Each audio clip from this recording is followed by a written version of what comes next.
now tuned in to the cold, hard truth. Cayman's #1 hard-hitting live podcast show, where we feature some straightforward conversations on political, social, and celebrity news and all things happening in the Cayman Islands and around the world. This show was created to give the people a voice and a means of being involved and informed without any filters. Sometimes it gets crazy, but we always keep it real. We bring you the tea, piping hot, so grab your favorite beverage and join the conversation via WhatsApp at 324-1612. Email tips at CaymanMarlRoad.com. Now, here's your host, Sandy Hill, broadcasting live from the beautiful Cayman Islands. Right?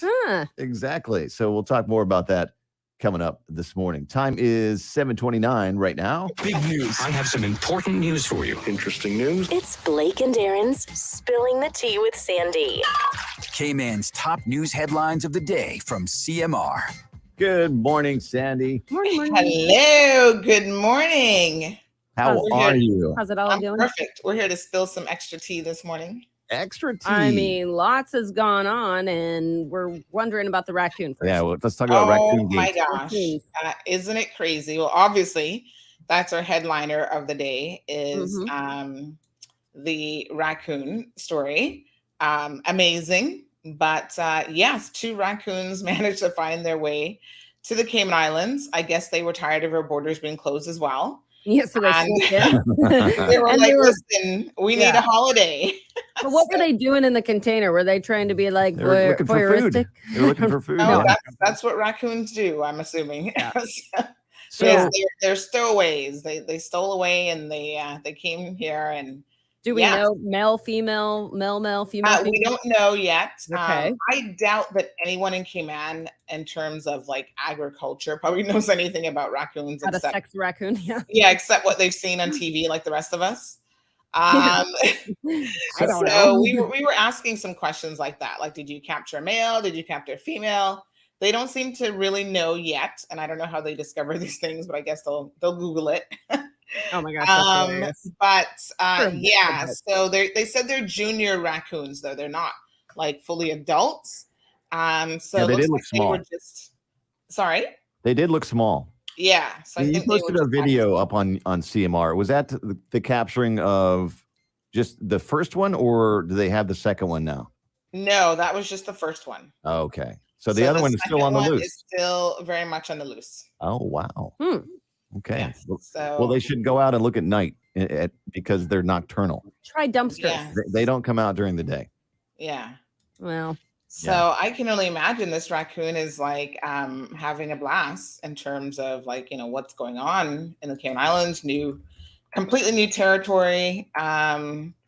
It's going to be interesting. I mean, a lot of people are saying, they shouldn't kill the raccoon. Where's the raccoon? There's been just so many people concerned about the well-being of this raccoon as well.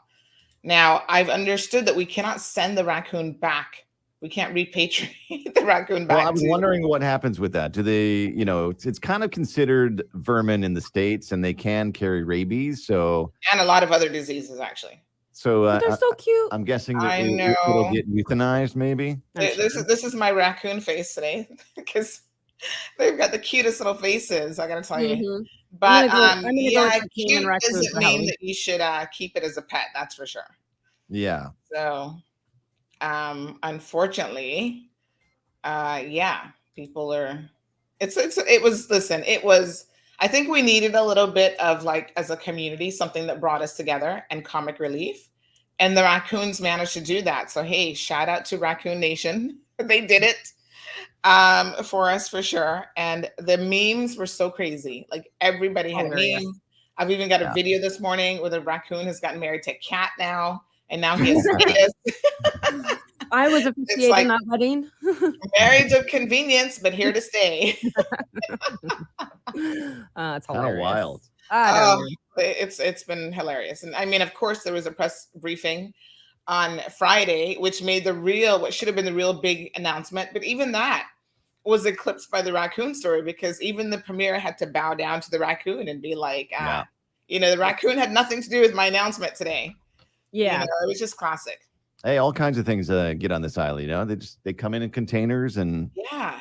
I mean, we went and got a couple of bales of hay that you can get from the Department of Ag for decoration or whatever you want to do, feed animals or whatever. We got it for some of our Halloween decorations on our front porch. We have the scarecrow, and it looks spooky and all that. Man, we got the hay, and there's beetles popping out, jumping out on our, porch and stuff. It's like you can't spray, you can't prevent that stuff from coming in. Yeah. It's great. It's crazy. I mean, in fact, what I learned over the weekend, which was news to me, is that agoutis are not indigenous to the Cayman Islands. So like most other things, they were at some point imported in. Oh, really? And, and I mean, everybody calls it the Cayman rabbit. There are people who eat this animal as well, this agouti. And, come to find out, at some point it was a stowaway as well. All right. Yeah. Okay. I didn't know that. Yeah. Yeah. Same with people. They're relatively, I mean, I don't know if there's anything in nature that really hunts agoutis except for humans, but we have done a pretty good job of hunting them. So I think they are, we've either hunted them or destroyed their habitat. So they're kind of in short supply these days, but yeah. Yeah. Do you remember the iguana craze now? Maybe a few years ago, it was like, maybe we should just eat the iguanas. You started seeing the iguana pop up on restaurant menus and things. They should. Well, you know what? That's another example of the green iguana not being indigenous to the Cayman Islands. Yeah. But of course, the difficulty there is they breed so ferociously that it's kind of hard. I mean, you'd have to have them at every single menu 3 times a day to probably get them under control. And this has been one thing that we haven't talked about in a minute. But, the iguana culling has obviously been put on hold because of COVID, and they are slowly reemerging. Like you haven't seen iguanas in a little while. Yeah, I've seen. I've seen a lot of little juvenile ones too. Me too. Yes, we've seen. My husband has a garden. He does gardening. This is a COVID project, and in his garden, just in the last couple weeks, he's seen quite a few baby iguanas, and he's managed to, I think, capture a few. I've seen some of the colors out there now. I've seen a few of the colors out there. I've seen. Yeah, they're not like how they used to be, though. I mean, because they caught I think it was over 1 million iguanas, which is a significant dent in the population. But imagine what is still out there that's in the rocks of hiding in the bush. East End or whatever, high cliff area. So I think they need to, they probably need to continue to do that because we've kind of gotten it under control. You're not running over them every time you get in your car now, but and then under the sea, we've got the lionfish that are not indigenous to the area as well, and those are really tasty. My God, right. Delicious. And there's so many, there was a video that we played maybe a week or so ago on our Facebook feed about these crabs that were introduced, and I forget where it was, somewhere in Europe, but they were not indigenous to that area, but they introduced them because, to help the crabbing industry, whatever, and they were let go in the water, and now they are ferocious. And it's created a bit of an issue because people who are into crabbing, are you laughing at me? Yeah, I'm laughing at your Chiron. I know. Oh, yeah. Check out my new look. What do y'all think? So I'm gonna. I thought you were laughing. Don't give it away yet. Don't give it away. No. Blake and Aaron, do not give it away because I'm gonna talk to people about it. Okay. Okay. I love your look. We think it's great. So wait, are these crabs? I thought you were laughing at the crabs getting really low. Come on, that's no. So they're not indigenous to this area, and they've completely taken over the waters of wherever they're at. But the point is, now it's created quite a quandary because they actually are needed. Somebody says, "Wow, what did you do? You look gorgeous." I'm going to tell you in a little bit. So the quandary is they actually need them for crabbing, and it makes money, and it's a whole industry. And these are huge crabs. But now they've taken over. It's called they're calling it the Red Sea, whatever, because they're like red crabs. They've taken over the particular area that they were released in, and now it's spreading into Russia and all over the place. It's just a hot mess. But it's not everything should be introduced into every ecosystem because they have a way of destroying entire ecosystems. So I mean, I don't know much about raccoons, but they could beat up the Cayman iguana, for example, which is indigenous, Ooh, and that's already on the brink of Not that one, though. extinction. Yeah, the green iguana. I don't know. I mean, they look cute, but I do know that they are ferocious. I mean, I don't want to be running around and accidentally run into a No, they're not raccoon. nice. No, they'll tear your garbage apart. Yeah, they'll tear your face off too. Yeah. So what was your thought on the press conference on Friday? You know, we heard what we wanted to hear, which was the date, the 20th of November. And I was glad to see that Mr. Francis Manderson was there, who was giving us some details on the reopening from the civil servant perspective, because a lot of people don't quite get that this isn't just the political arm of government making the right decision. This is a lot of people who are doing all of the supportive stuff, the people who are actually doing the work.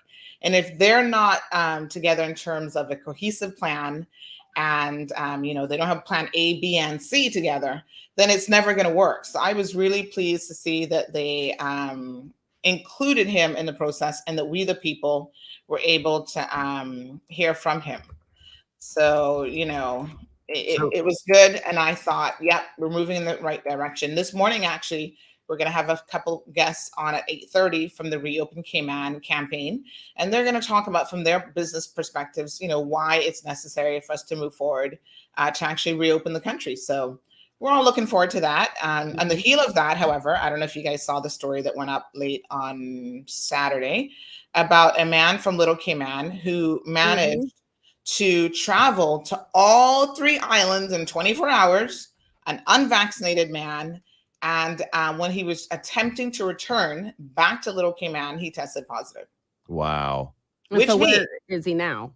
Which means he's in quarantine here in Grand Cayman. Okay. But what that means is that Little Cayman has community spread. Yeah. That's exactly what that means. So they better go over there and start testing everybody. I was going to say, yeah. I actually have. I mean, it's a small enough population. They could probably test everyone in 2 days. Well, this is bad. I have a friend that's over there. She's trying to stay away from everything because she's about to have, a huge surgery. And if she tests positive, it's all off. And it's, it's breast cancer. So it's something that needs to happen. What's so amazing to me, this is kind of interesting. And again, we talk about these supportive units, but to me, it's amazing that no one has said, why don't we just test all of Little Cayman? I mean, the population's so tiny. Let's just do a base mark, get an idea of what we're dealing with. And no one has really done that. And to me, that's kind of like, now you better do it. At least get an idea of what you've got in terms of community spread. When you ask how that happens, it's you can travel in the islands without being tested. That's right. Absolutely. Yeah. So I'm wondering why someone said the individual who has it, they're like, oh, he lives in the bushes. He's a recluse and this and that. And I'm like, well, obviously he's still getting in contact with people. He lives in the bushes, but takes planes. Right. Yeah. He does work for public works. So it's like, I think what a lot of people maybe have forgotten about is that this is just phase 4, right? So there's still a phase 5, and then there's the welcome back if they're still following that. So that means that verifiable vaccinated travelers on November 20th do not have to quarantine. Now, people with kids or unvaccinated travelers, they'll still have to quarantine. Yes. Right. So that is still in place, and there's still no cruise ships allowed. Right. Exactly. So, I mean, I just don't get it. So if my parents come and they're vaccinated, do they have to quarantine because they're going to stay at our house with unvaccinated children? Well, that's a good question. I don't know. Or no, because they're vaccinated, so they don't have to quarantine. Yeah, I mean, they said going to their hotel. It didn't necessarily say if they're going to a resident with children. I mean, for your own protection, I would probably make them wait a couple days and just do rapid testing. Mm-hmm. Yeah. I don't know how long they're staying for, but. Well, no, this is hypothetical. I'm just saying I don't. Okay. Yeah. Well, I mean, there's a lot of very specific things. Like we had a couple bars over the weekend that have positive cases. One of them denies that they're having positive cases, so we'll kind of firm that up later on today. And that's the other thing is businesses have an obligation to the public, right? When they have a positive case to follow very precise protocols. And my concern this is one of my biggest concerns, is that won't happen for the sake of money. So for example, we announced on Saturday that a particular bar, Cotton Club, had 3 barmaids test positive and 1 DJ. And they were open Saturday. In fact, after our post went up, they actually put up a promo saying, come on out tonight. And people sent me photos. They were jam-packed. I saw no semblance of social distancing. Yes, they told people they must wear masks or whatever.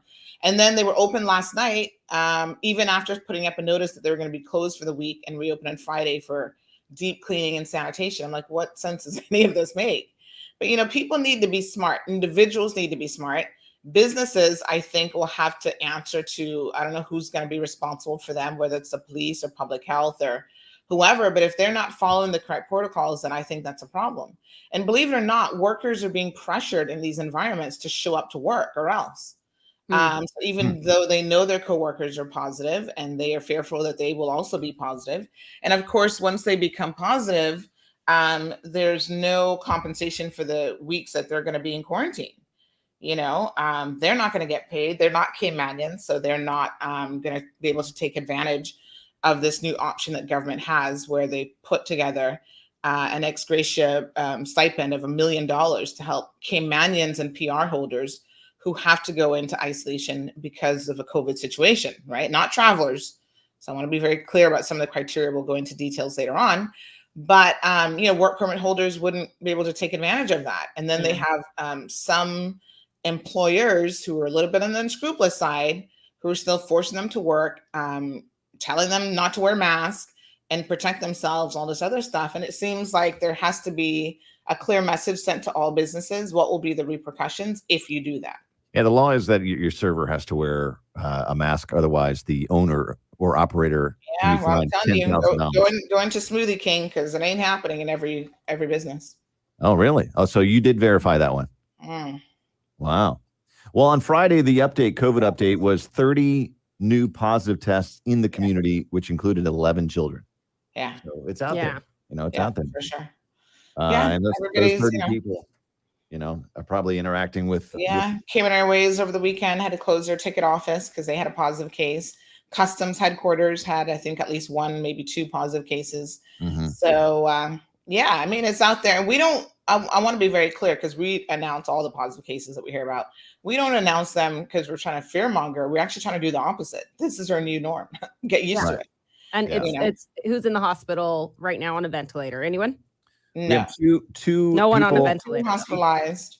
One is, that's the elderly lady from Northside. That's not exactly related to COVID, but she's coming along. And then the other person, we haven't heard a whole lot of details about, but there is one other person who's also hospitalized. Okay. I mean, you know, that's the thing that we need to look at. We do, and anyone out there, it's time to get your vaccine. Yeah. I know. Yeah. I know some people don't. And we were at the Lions Center on Friday with booster shots and stuff. So lots of people were getting their booster shots done, which was fantastic. You know, anybody 50 and over, the governor was there, the premier and his wife. West Bay MPs, Mr. Bernie Bush was there. Chris Saunders was there. I don't think Chris is 50 yet, though. But I think he was just like, let me just go ahead and get it done now. Because a lot of these guys. Did you have a doctor's note? No. I know. They got on that after we told them about it, right, Aaron? So can I do a big shout out this morning to my husband? He sorted out my mic for me. Oh, okay. Marlon, thank you for fixing my mic last night. I had it in a boom handle or whatever you call those things, and it was kind of giving me a little bit of trouble for a while, and I was having to prop it up and stuff. So he got creative with his hands and fandangled something for me and put it together. Yeah, you like a MacGyver once in a while, and a husband. Nothing major. Good job, Marlon. You know, but MacGyver, Marlon. Shout out. There you go. Good segment this morning, and catch CMR Now live on Facebook, YouTube. We'll see you tomorrow. Thank you. Hopefully you'll get that exclusive with a raccoon. You look fantastic. I know. Thank you. All right. Bye. See you later. Bye-bye. All right, folks. Buenos dias. What's up? I'm feeling good. How are you guys? Let me just see. I'm gonna do a quick message here. So, good morning, everyone. You know, people love to lie. Can I tell you? I don't know why people lie, but people lie all the time. Now, you guys know here in CMR, we don't believe in lies. So, Olivia, good morning. Good morning to Felicia. Good morning to Wee Wee. I'm going to tell you guys the God's honest truth in a second. Diamond Princess Sapphire, Tommy, Carol is here. Carol says, rather than being euthanized, keep them in a cage. Oh, well, what if they escape? They're very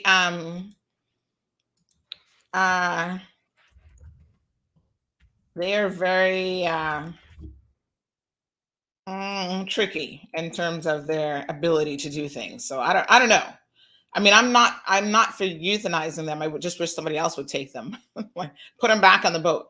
Let's talk about that here in a second. Marshall Joy Hugh says, huge iguanas are about now. Oh gosh. Oh, Miss Ann, sorry. Yes. I've got people messaging me on WhatsApp saying you look beautiful. Give me what you had over the weekend. This one says, wow, what did you do? You look gorgeous. Your face is radiating with beauty. Seriously. Well, I'm going to tell you what I did. It is so funny. Good morning, Louie. Good morning, Darlene. Buenos dias to Elizabeth. Lily says, good morning, my friend. Many blessings. Why, thank you. Hello, John. So listen, the cold hard truth is I found technology to make me look perfect every single morning, and I don't have to lift a finger. I put on a little bit of lip gloss and that's it. Folks, I love me some tech. You all know this already. And I honestly, somebody said it must be X-rated. No, I just love technology. And you guys know I'm always learning. Like, honestly, I am one of those people who's like watching stuff, learning stuff. I'm curious about stuff. And when it comes to technology, I'm like, there has to be a way to do this. And there has to be a way to do that. And so I have discovered a way to look beautiful every single morning. And no, I don't have to do anything crazy, like get up and do an hour's worth of makeup. So Emma says, looks like you've been up for hours with all of that artwork. Hats off to you. Me, hell no, I'd rather sleep the extra time. Well, y'all know that I'm not about the makeup life. Like, honestly, I do it for special occasions. Yes, when I really have to. And I've got tons of like lip colors and this and that, whatever. But like Emma says, who has the time? Most women do not have an hour in the time to put on a face. And so now within a couple seconds, I can put this face on, I can change it up, and I can do all sorts of faces. You guys are going to love this. And I always look good. So let me tell you how the idea began to form in my head. It's actually an idea that I've had since I started doing this show. Sometimes I want to do a quickie video, and I'm like, oh God, I don't even feel like putting on lipstick. I don't feel like doing anything. And, I want to do video, I want to look half decent. You want to be looking all jacked up and people are like, oh my God, what's wrong with Sandy? She looks so tired because you Caymanians. You'll be like, oh, what? Oh, TD, you just not looking good these days. So I've been thinking about it for a minute, and I was going to do those, in your iPhone, you have the emojis. So big shout out to Adrian. I don't know if she's listening today because she's traveling. Big shout out to Alan. Alan and I and Adrian were talking about the emojis. I was like, yeah, like I can just put on a little emoji face and do my recording. Still my voice, so you'll know it's me. And I like it for editorials because sometimes I just want to pop off at an editorial. And I'm like, I ain't got time to be looking cute. And so that's kind of how it started a few weeks back. And I was playing around with the emoji on my phone, but it's a bit challenging actually to record the emoji from like your phone and then get it in especially if it's a longer editorial. So I didn't give up, and I've been thinking about it. And I'm like, something's going to come to me. And it landed right in my lap late last night. I was like, OMG. So I can put on, it's the equivalent of a filter, I guess is what you guys would call it. Like, how you have Snapchat filters, whatever. And that's all this is. But I'm able to do it with my ADSL camera and do it on my live stream. So we are live right now, folks. It is 7:53 a.m. on Monday morning, and we're live, and I'm able to put on this little beat face. Some of them are more like glam. Some are like I can do Halloween themes. So yes, I've got lashes on thanks to this. I do have a little bit of lip gloss on that I put on, but it works. My eyes look a little, I can do like eye colors, all sorts of fun stuff. So guess what? I'm here for it. I'm honest with you guys, so you don't think I'm actually looking this beat today. When I go out there, then you'll be like, what happened? I'll put on a little bit of mascara before I go out this morning. But honestly, this works for me. Don't you guys think so? What do you think? Jade, good morning. She said, yeah, you came out nice this morning. Why not? John says, well, better than always.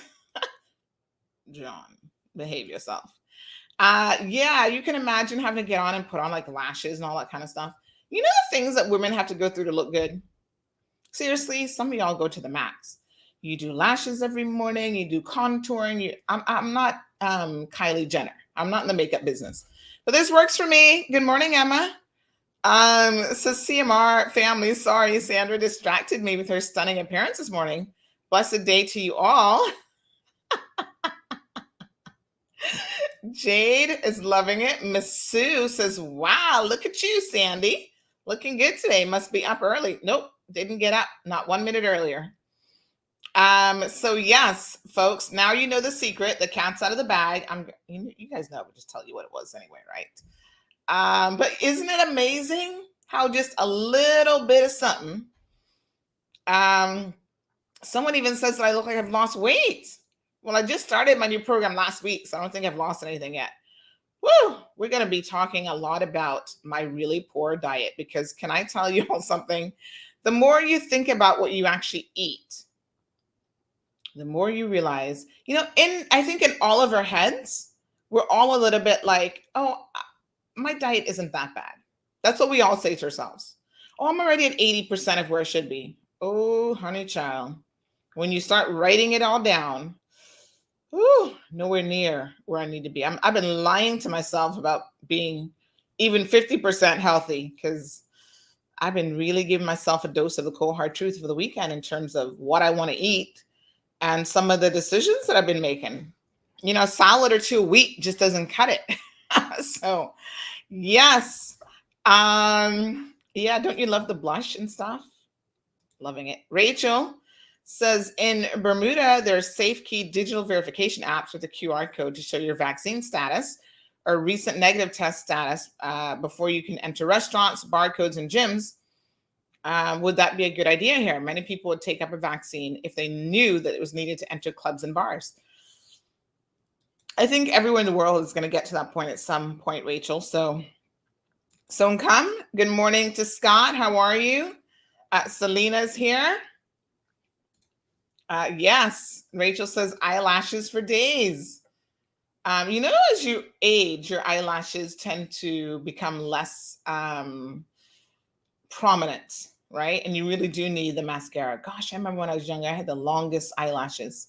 Like my daughter, when she's born with oh my God, her eyelashes were off the chain as a baby. Like people would look at her eyes like, oh, she's got such long, they went all the way up her little eyes. They're like, wow, she's got such long eyelashes. Good morning to the Honorable Kenneth Bryan. How are you? Tommy's loving the new look. Wee Wee says face of an angel. Aww. Thank you. Hello, Lisa. Happy Monday. Dubai has an app. What app is that? Here I am thinking it's a beat app to make you look really nice. And Carol is actually talking about the COVID vaccination app. Thank you, Carol. I'm sorry, Carol, I misread that. You said, no, Sandy, I said I'd rather than be euthanized and kept in a cage. Oh, wow. I don't know. That's kind of a tough one. Euthanized versus being kept in a cage. Yeah, I don't know that the quality of life would be good, but is it better to be dead than kept in a cage? I guess it depends, right? Hi, Kevin. We'll see you tomorrow. What's up for tomorrow? Remind me of the topics. I think tomorrow is HSA, right? 7 p.m. Make sure you guys tune in to our CMR COVID Spotlight Series. Yes, Stacy. I just went through the whole 411 on the new look. And you know what? I think I'm going to keep it up. I mean, I look good. And I'm going to try out some different ones. There are tons of different ones. So I've got some in mind for Halloween that we can do going into Halloween. So today is the 25th. Halloween is on Sunday. So we'll do a little Halloween theme on Friday's show. Deep Blue Sea says put the raccoons in an enclosure at the Turtle Center and name them the Republic's Banditos. Oh my God. Okay, so what was your favorite raccoon meme? So in case you missed it, folks, on Friday morning, we got word and we quickly reached out to DOA that there's some raccoons in West Bay on the loose. Apparently they came in a shipping container. Poor little things. I don't know how the heck they got in that container, but they got in the container and they made the journey all the way from, I guess, Miami to the Cayman Islands. And when they opened the container, I guess they were unloading it. One escaped quickly and the other one was not so lucky in terms of escaping. Now, did you guys see the video of the escape or the capture, I should say? We didn't catch the other one escaping, but let's have a quick look at what went down.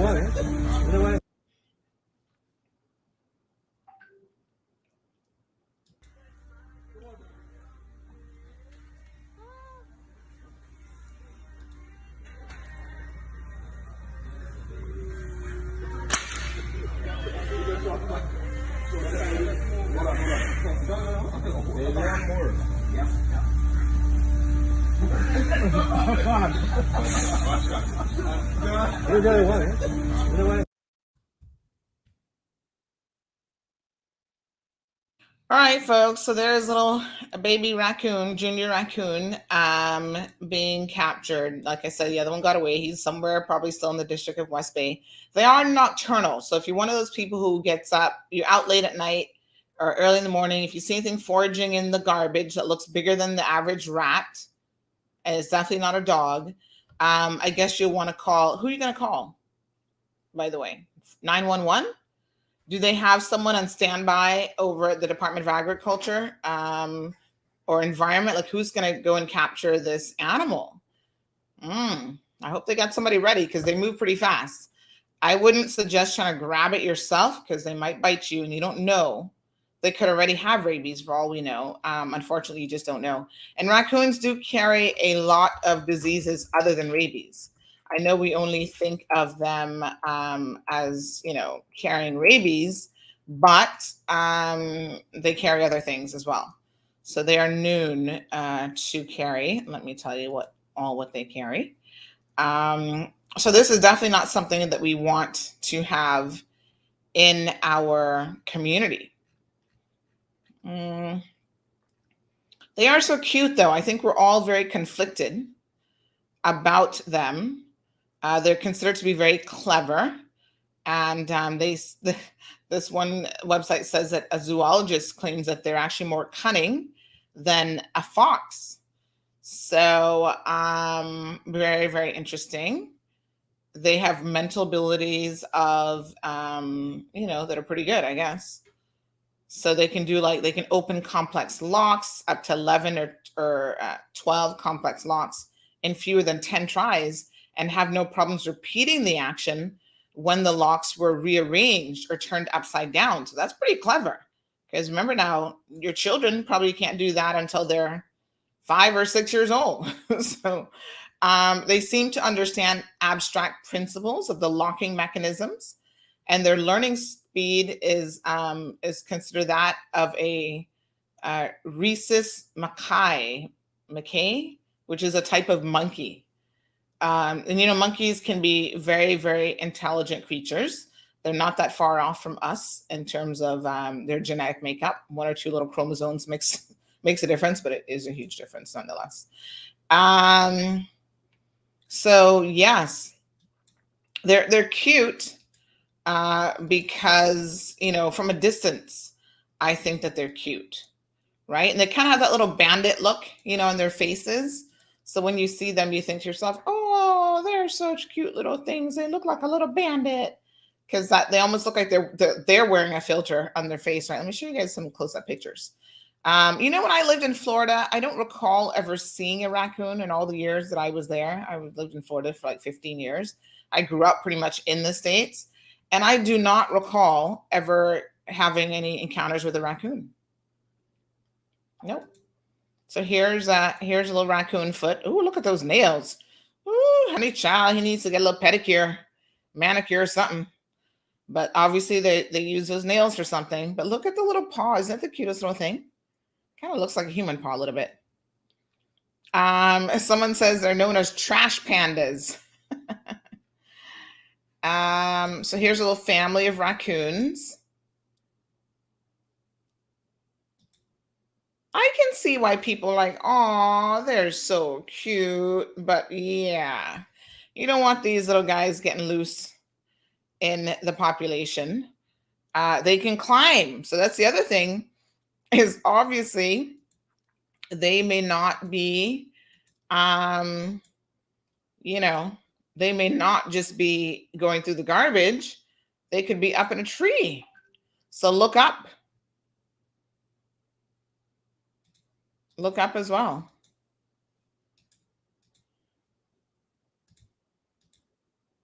So I'm going to show you some. Oh, they come in all different colors and stuff too. This is the, this was the, let me just show you this one, folks. They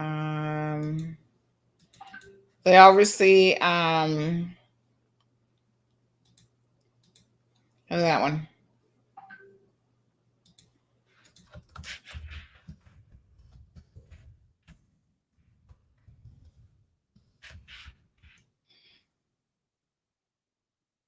And let me show you another one here. So they can get up on rooftops, they can get up in trees, they can go all over the place. Yeah, so there it is, climbing all over. Second stories, coming through the window. You never know with these little fellas. But I must tell you guys that the memes were incredibly funny, and I've got one here that I'm going to play that just had me cracking up. So, all right, first of all, here's the status of the raccoon this morning. So the raccoon has since changed its legal status.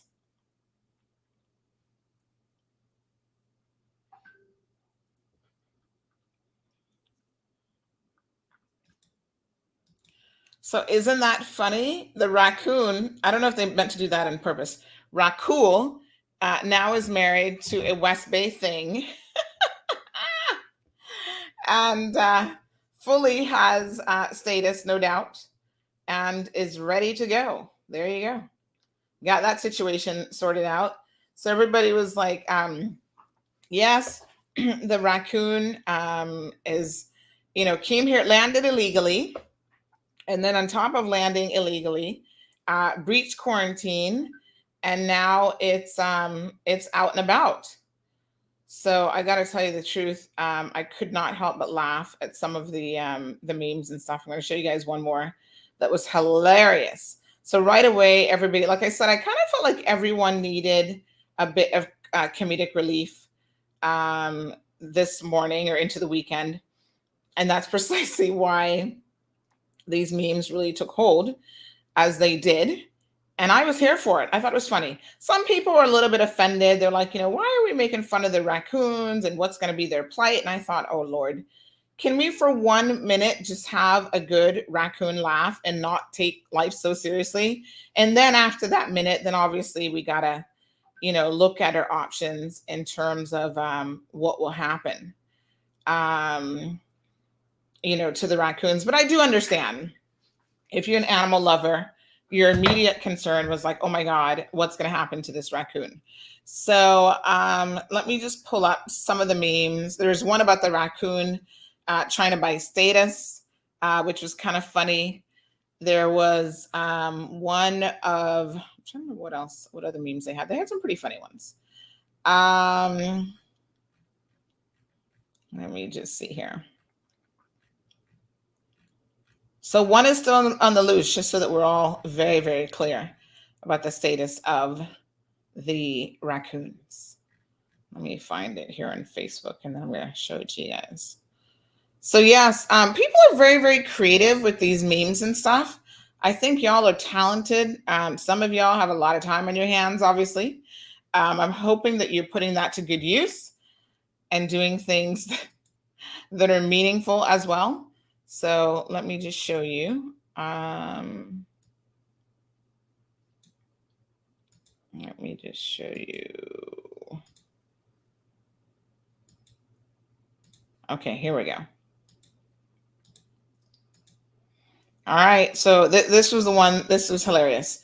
So we had this one with the raccoon making it on a coat of arms right under our beloved turtle. This person said, Jasmine thinks that that's disrespectful.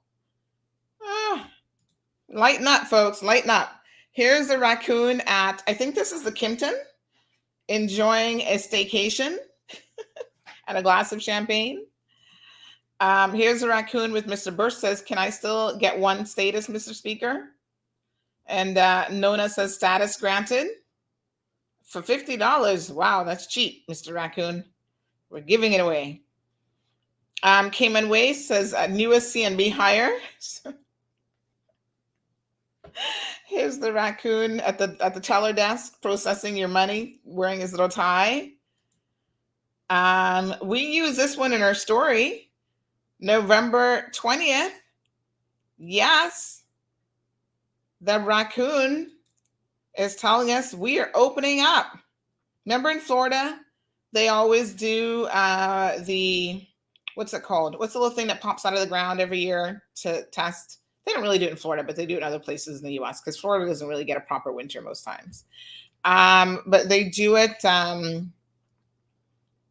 for, oh God, what's that little critter called? Groundhog Day, groundhogs. Yeah, to see whether or not winter's over. And if he comes out and he sees his own shadow or whatever. So good morning, Olivia. Good morning, Irvelyn. John says, was it John that said, oh, Damien says this would be great for interviews. You're absolutely right, Damien. So there he is, November 20th. And here he is again at the Kimpton, enjoying his day. Yes, Mr. Raccoon. So they've superimposed him on these Kimpton photos. So those are pretty funny. And we've got one, again, Caymanians are really hilarious people, with these guys. Let me see if I can pull this one out for you guys, where they did like a whole skit out of the raccoon situation. Let me see if I can get this one going. Raccoon hunters. Did y'all see this one? All right, let me see now.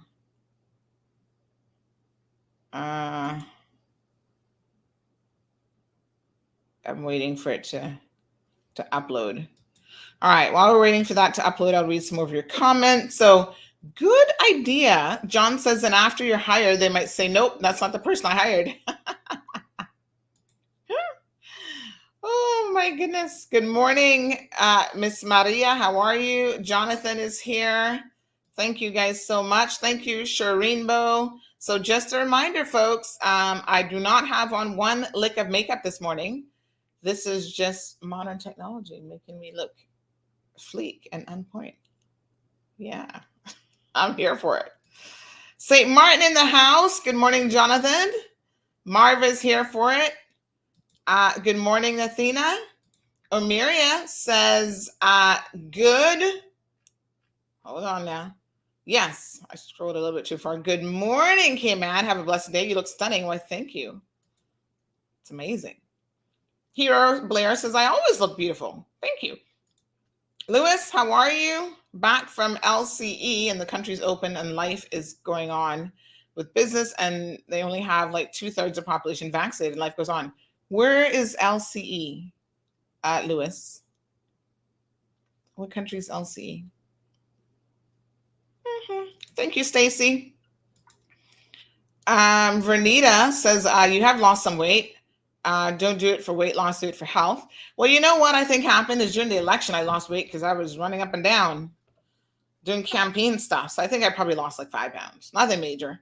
But apparently 5 pounds made everybody look at me and go, oh my gosh, you've lost so much weight. I'm like, really? 5 pounds? But, La Ceiba. Okay. Well, I don't know. Well, life might be normal there, but I'm sure people are also dying in La Ceiba. You see, not everywhere in the world do people necessarily care about death like we probably are obsessed with it here. Because I think the difference is when people die here, you actually know them or know somebody who knows them, sort of thing, right?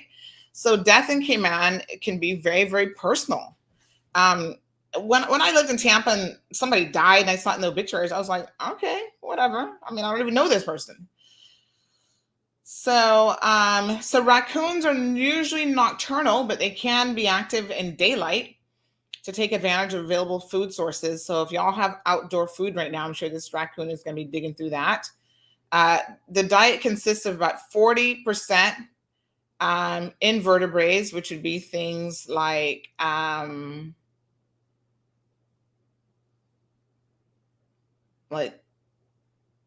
slugs and stuff, mollusk, arthropods, that sort of thing. 33% plant-based diet, so they'll eat your plants, and 27% vertebrae, so they will eat other animals. Really? Oh, ew. What kind of other things will they eat? Now I'm thinking like they'll eat vertebrate animals, so that would be anything like fish, I guess. Okay. They're described as one of the world's most omnivorous animals. I think that means that they'll pretty much eat anything. While its diet in spring and early summer consists mostly of insects, worms, and other animals already available early in the year, it prefers fruit and nuts, such as acorns and walnuts, which emerge in late summer and autumn, and then represent a rich calorie source for building up fat needed for the winter. Well, there will be no winter here. Contrary to popular belief, raccoons only occasionally eat active or large prey, such as birds and mammals. Wow, I didn't even know they ate birds and mammals. Woo! Yeah, someone said they're pretty much scavengers. They prefer prey that is easy to catch, so they like crayfish, fish, amphibians, and bird eggs. Raccoons are virulent predators of eggs and hatchlings in both birds and reptile nests. Ooh, I wonder, could they be ones that would like eat all the iguana eggs? But then, like I said, you introduce something like this into your ecosystem that isn't meant to be there, you create a whole other problem that you cannot control. So it says for threatened prey species, raccoons may need to be removed from the area or nests, and they have to be relocated to mitigate the effect of their predations. And in the case of some globally threatened turtles, wow, yes, I hadn't thought of the poor turtles. So they will eat turtle eggs and stuff too. Where food is plentiful, raccoons can develop a strong individual preference for specific foods. Really? They're interesting. In the northern parts of their range, raccoons go into winter rest, reducing the activity drastically as long as a permanent snow covers make searching for food difficult.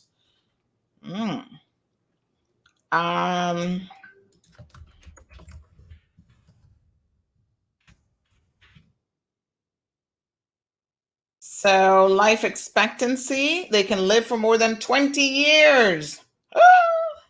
Woo! So if he doesn't get captured, he could be here for a while, he or she. And this is the other thing. I don't know if it's one male, one female, two males, two females. We don't know. So although they're juniors, couldn't a junior be having a baby? So life expectancy in the wild is 1.8 to 3.1 years, depending on the local conditions such as traffic, volume, hunting, and weather severity. It is not unusual for only half of the young born to make it to 1 year to survival. But in this situation, I would think that here they don't have any natural predators, really. So this little fella could live a really long time. Someone said that they mate for life. So raccoons usually mate in a period triggered by increasing daylight between January and mid-March. Well, we have increased daylight here probably all year round for them. Let me see here now. Raccoons in southern states typically mate larger than average. The mating season in Manitoba also peaks later than usual in March and extends until June. During the mating season, males restlessly roam their home ranges in search of females in an attempt to court them during the 3 to 4 hour day period when conception is possible. Oh, they only get 3 to 4 days? For how long? Each month? Or what is this? What are we talking about here? These encounters will often occur at central meeting places. Central meeting places. So they have like a dating app. What's going on here? Copulation, including foreplay, what? Can last over an hour. And is repeated over several nights. What a hot mess. Okay, raccoon, I hear you. The weaker members of a male social group also are assumed to get the opportunity to mate. To give everybody a chance, since the stronger ones cannot mate with all available females. There you go. In a study in southern Texas during the mating season from 1990-92, about 1/3 of all females mated with more than one male. Oh, snaps. I know. Listen, the Christian Civic Group is not going to like this, child. They're going to be like, mating with more than one male? What is this? It's a sex orgy with raccoons. If a female does not become pregnant or she loses her kits early, she'll become fertile again in 80 to 140 days later. Oh, wow. So 63 to 65 days of gestation, although anywhere from 54 to 70 days is possible. A litter of typically 2 to 5 young are born. You see how these things can go? The average litter size varies widely with habitat, ranging from 2.5 in Alabama to 4.8 in South Dakota. Larger litters are more common in areas with high mortality rate, due, for example, to hunting or severe winters. What a hot mess. So they can weigh about 2 pounds. And they're normally born in a den. Their air canals are open after around 18 to 23 days, a few days before their eyes open for the first time. Yes, when they weigh about 2 pounds, they begin to explore outside of the den. So the birth weight is about 10 centimeters or 4 inches long and between 2.1 and 2.6 ounces. And then when they get to about 2 pounds, and they start to forage out of the den, consuming solid food for the first time after 6 to 9 weeks. At this point, their mother suckles them with decreasing frequency, and they're usually weaned by 16 weeks.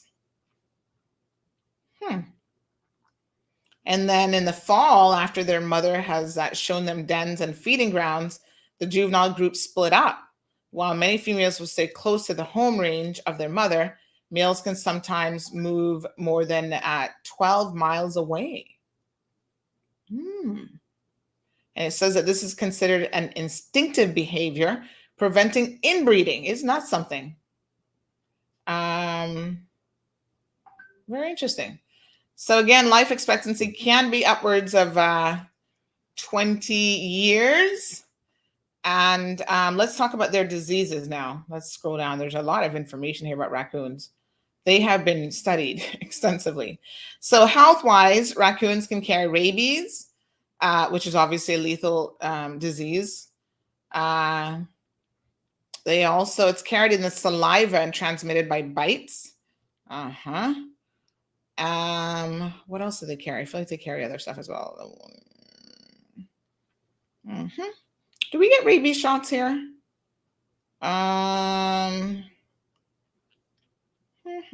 I think that's the number one thing that most people are concerned about with them is rabies.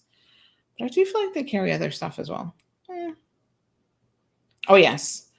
Some of the most important bacterial diseases which affect raccoons affects them. Okay, so we have, what the heck is leptospirosis?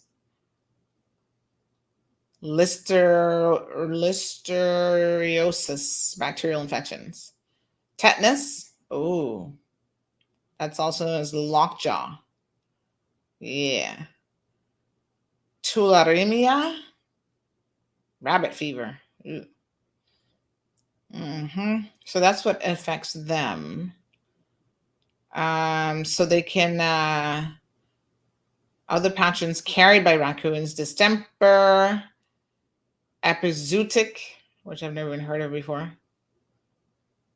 Epizootic virus does not affect humans. That's good. All right. Well, we should certainly keep you guys updated on the situation. Remember a couple of years ago, there was also, was it a snake that was found in a container or something? Now, here's the thing that came to someone's mind, right? They said, what about that custom scanner? We've been hearing about this customs scanner. I feel like it's been for years. I don't know what's ever happened to it. So this is what someone said on Saturday morning. They said, morning, if the scanners were working at customs, the raccoon would have been detected.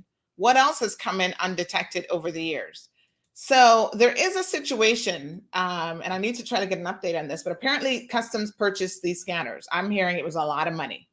I don't know if a lot of money is $1 million or if a lot of money is, 500,000, 50 grand. I don't know what it is.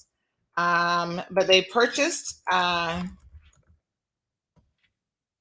these scanners, and apparently the scanners are not being used.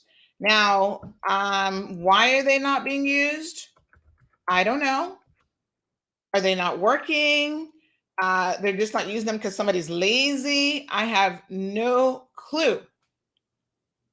But this person says, if they were being used, it's very likely that they would have picked up on the raccoons in the containers. Now, the raccoons have been completely, the food, I should say, that was in that container has been discarded. They don't know what the raccoons were doing in the container, child, so they cannot take any chances with that food. So it's all been thrown out. So an entire container worth of food has now been disposed of. Cece, thank you. She says, I don't know what happened last night, my friend, but you're looking good this morning. So yes, Ms. Vernita, they can carry rabies. That seems like the number one concern. Don't know yet what they're going to do with it. Thank you, Cousin Beth. $1.3 million. Thank you, co-host Kevin. He sent me a link here. It says that Customs spent $1.3 million on these scanners. No. Oh, on what is this? Oh, 2016, $1.3 million building, a new $1.3 million building at Customs Cargo Distribution Center that will house in it this much lauded mobile scanner container. So was that done? That was back in 2016. Was it completed? The giant X-ray machine was purchased in 2010, and now we're in 2021 and it's still not being used. What's the problem? Customs, can we get an answer from Mr. Charles Clifford? Collector of Customs said that it was crucial. It was a crucial tool used to keep drugs and guns out of the Cayman Islands and raccoons, possibly. Better enforce collections and prevent stolen goods from being shipped out. But he said the scanner need to be properly housed and protected. So the scanner is $2.1 million. What the heck? Are you kidding me? Oh my God. James, I can see you. And if you can hear me, I need you to adjust that camera and don't ever sit in front of a window when you're coming live. Okay, I need you to move so we can see you. All right, so we got guests coming on here. $2.1 million. Somebody said they thought it was more like $3 million. 2.1 is probably just the purchase of the scanner. And then God knows what they had to do after that. Woo, that's a lot of money being wasted. Judy gives us a number to call if you see the raccoon. Now, Judy, is that your personal number you're giving us? Or is that somebody else's number? Who are we calling? I don't know how messy the container was, Lori, but I do know for health and safety reasons, they have chucked it all. All right. Census time is here. I'm sure you guys are very much aware of this. And in case you missed it, we, it's very, very important actually that we all participate in the census. I did mine last week, Sunday. And yesterday where was I when I saw census guy? Oh yes, I was going to Welly's and I saw down that road one of the census workers. So listen, they're out hard working. Please participate in the census, folks. It's really, really important that you do so. Because it's something that's going to help all of us. Beginning the 10th of October, residents across the Cayman Islands will be invited to participate in the 2021 census. What is the census? Simply put, the census is a head count of every person living in the Cayman Islands. The population count and data are protected and authorized by the Statistics Act. The information is confidential and cannot be shared with any law enforcement agencies. Your response helps guide business, social, and economic planning for the future of our islands. The 2021 census will inform decisions on how millions of dollars are allocated for roads, schools, hospitals and healthcare clinics, fire, emergency response services, and other programs. Census enumerators will visit your household, ask a few questions like how many people live in your house, including their age and sex. Every person counts, no matter who you are or where you live. So have your say in the 2021 census. All right, folks, participate in the census, please. It's only about 15, 20 minutes. They ask you a few general questions, a few specific questions, but they don't take like your name or anything like that. And even if you're here illegally, you should know they've actually said in their commercials and stuff, they're not going to be reporting you to the police or immigration. So still participate because we really need to get an accurate count. This is one of the reasons even we're trying to get vaccinated, where the government wasn't quite sure what our population size is. So it's really, really important that you tell the truth.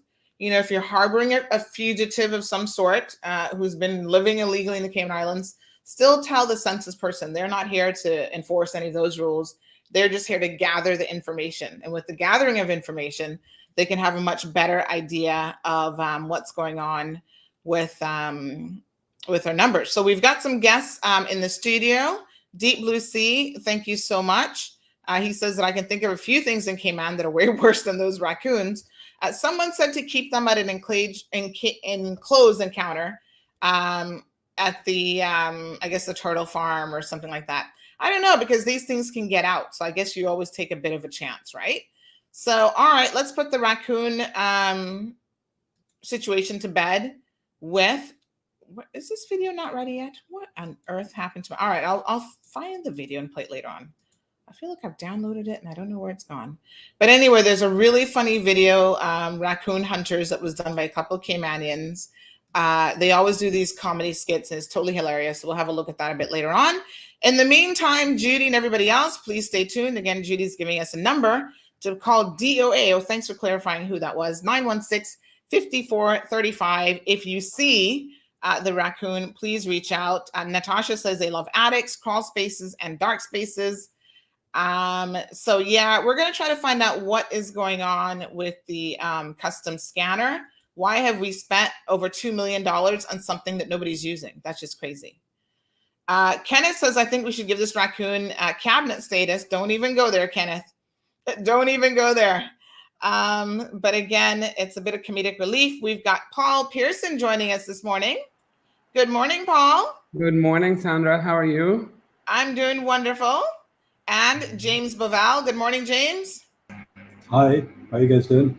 Good. How are you? James. Good. Thanks, Sandra. Awesome. So you guys are coming on the heel of the raccoon conversation, amongst other things. Happy Monday. Happy Monday. We've just been listening. So listen, I kind of feel like, totally joking here. I feel like these raccoons were like, listen, if you guys are not going to open up, we're just going to sneak in anyway, get a vacation, enjoy some time in the Cayman Islands. They've landed illegally. One has breached quarantine for sure. But good morning to both of you. Now you're here to tell us a little bit about your Reopen Cayman initiative. So first of all, I see that the website is up. Reopen Cayman. Let's have a look at the website. Let's do this. Everybody can see. In case our viewers have not seen the website, here it is. And it says that we're ready to reopen. Now, it says November 22nd. Obviously, that needs to be adjusted because the premier has said November the 20th. So I know that originally people were thinking it would have been around the 22nd. Tell us, what is ready to reopen? Well, our hope was to have everybody take a pledge. You can see it tells us to join us and make the pledge to be ready to be able to reopen on November 22nd. It since obviously has changed to November the 20th. And a group of business people or a group of people got together to kind of just allow the people or to talk to the people about living with Cayman as opposed to living without Cayman. James? Yeah, man, I'm here. Yeah, I mean, ultimately, I think the whole idea was to bring awareness and everything and support. It was in support, really, of government to let them know that they wouldn't be standing alone in this decision. And as a business community, we all feel for numerous reasons as to why Cayman is ready to open. And what we wanted to do was put up, establish an environment, a space which was informative, had information, but also clocked the numbers of people who were supportive with opening. And, that's only been up for a week or so. So it really is just the start of things. But the group is made up of a lot of business people because we've actually got a number of the associations included as well. So just to give you an example, the CITA is one of them who's endorsed this plan. In addition to that, you also have the Chamber of Commerce, Cereba, the Real Estate Association, and also Cayman Contractors Finance. Association. Yep, Cayman Contractors Association. So the idea then is to put together this cohesive message of everyone's readiness to reopen. And for those who might be feeling uncertain about reopening, I guess this public campaign is to help them get more comfortable and just acclimated with the very idea that, yes, we have to reopen, and we are now on that journey to November the 20th. Yeah, I think that's exactly correct. Yeah. People are feeling pain. The businesses are really, so hurting. let's talk about James and Paul. What exactly in your minds has happened since the COVID pandemic? Let's break it down, right? Paul, you're obviously a developer. You're in that space. And what have you seen? I mean, it looks like there's been a construction boom. I mean, I think COVID has probably skewed certain industries, and it looks like everywhere I go, I see something being built. So I think construction workers have been pretty busy. But is that a sustainable position if we remain closed with our borders? It's not a sustainable position. You are absolutely correct, Sandy. It is. There has been a construction boom. The problem is, and you will also see with the boom, and James can attest to this, is the pricing has increased a lot too. A big part of that is that there's a shortage of construction workers. We have huge difficulty in getting skilled labor and also unskilled labor, but mostly skilled labor. And that's across the board. And so pricing has increased. You see, I mean, you only have to look at any news channel or look at any website to see that shipping across the world has gone through the roof because of this pandemic, which hence everything from a piece of wood to a piece of steel to a kitchen sink has increased dramatically. So for us, yes, it hasn't really affected us. It's more affected, to be honest, the mental health of our workers and of our full-time workers. We have 69 full-time staff that we employ. And that's not the subcontractors, which in the height of a job could be 200 people on a job. They can't go home and see their families. Or if they go home, then they have to quarantine. Where do they quarantine? A lot of people share houses here in Cayman or share condos. There's nowhere for them to quarantine. So there's the big issue for us has been the mental health of people and the fact that they can't get away to see their families, the people who are non-Caymanian. And even the people who are Caymanian are saying to us, we need a break. Yeah. You know, and it's one thing you give them a long weekend and they go to Northside, beautiful Northside where I live, or they go to West Bay or where, you know, stay in the reef or something. It's a whole other thing having that experience of getting on a plane and traveling to somewhere for a weekend. Right. And this is a real thing, Paul, because first of all, there was just a report last week in the United States talking about the mental health of children in particular, which has really, really suffered as a result of the COVID pandemic. But I think there might be some people, a very small percentage of people who never go anywhere and they never travel. And so they don't understand the necessity for some of us to just see something different in terms of scenery, right? And when you don't do that for a while and you don't get an opportunity to visit your family, I mean, we have had, even in our household, you know, my husband lost his father early in the pandemic and we were not able to attend that funeral service. And it was so bizarre to know that someone that close to you has died and you're not able to go through a proper grieving process, because all the things that we do, all these rituals, you know, we, you know, do 9-night, some people call it the wake or whatever. You know, we have done all these things our entire lives, multiple generations. We grew up doing all of these things. And now because of COVID restrictions, you know, we have to sit down and watch a service on Zoom, and it's just not the same. And I think that it has impacted people's mental health in a real, real way.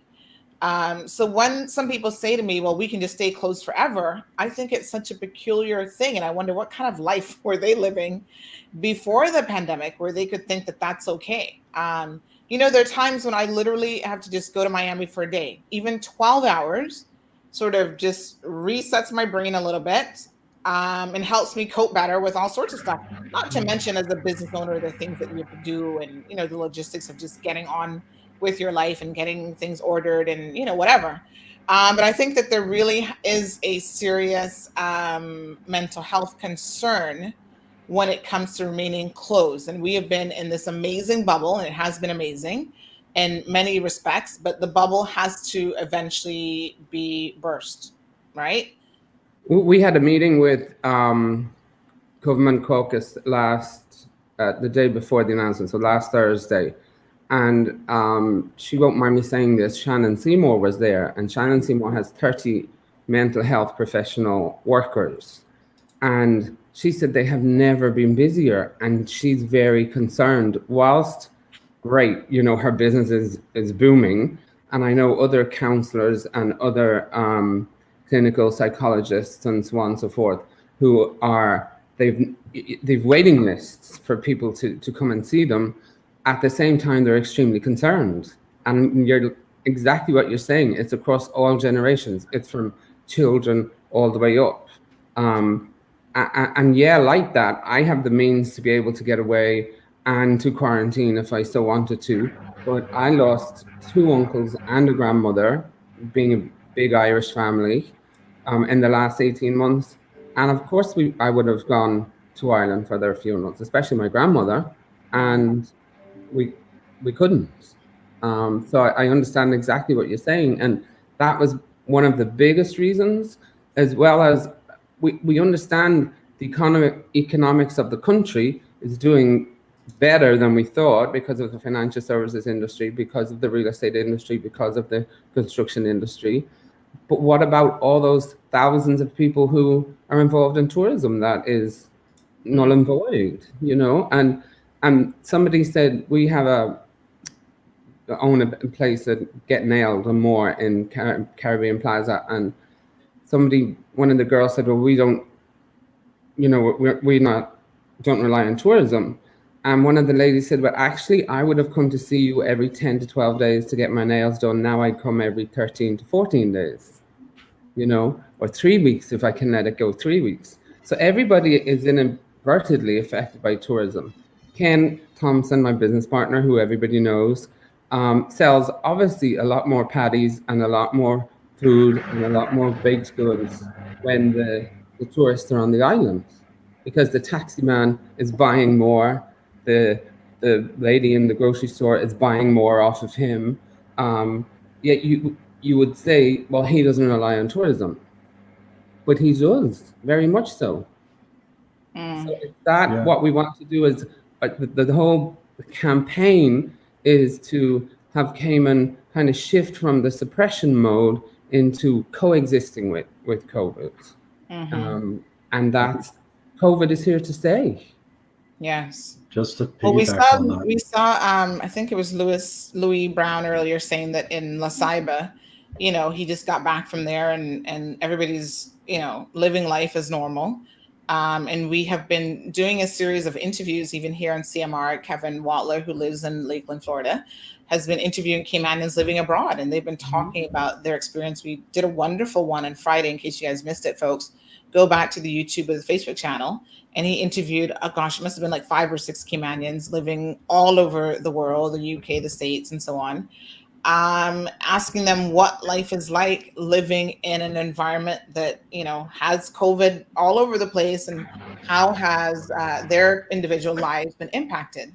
So, you know, as we now get a little bit closer to phase 4 of the reopening process, folks, which is going to be November the 20th, we'll be having a number of guests on the program from the Reopen Cayman campaign. And these are business owners who are saying, listen, they want to join in the conversation.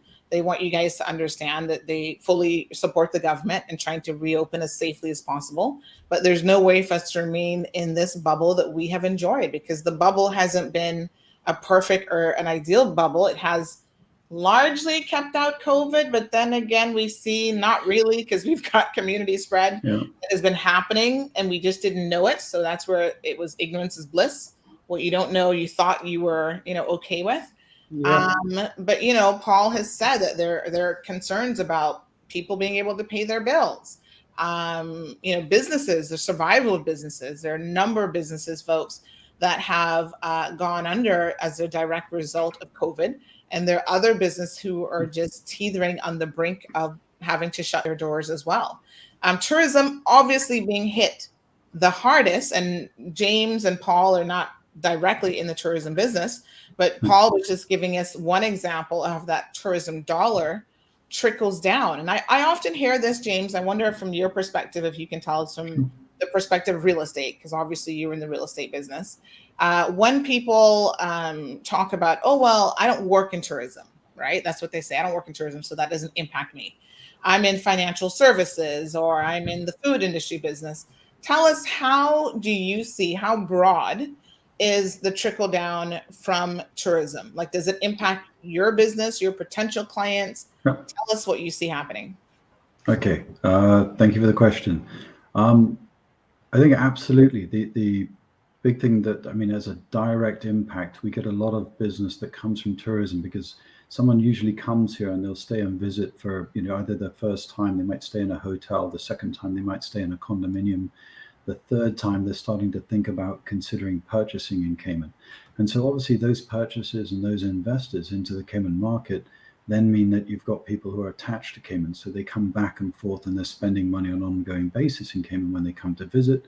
They're encouraging family, friends to join them, let alone the actual transaction itself that delivers a mighty payment to the government of 7.5%. I had an agent email me just the other day. I mean, when they made the announcement to go into lockdown, and they said that they had a deal that was supposed to go hard, which means that it was unconditional, the following day after that, and the people walked away from it. And that one transaction was $610,000 in stamp duty money to the government coffers.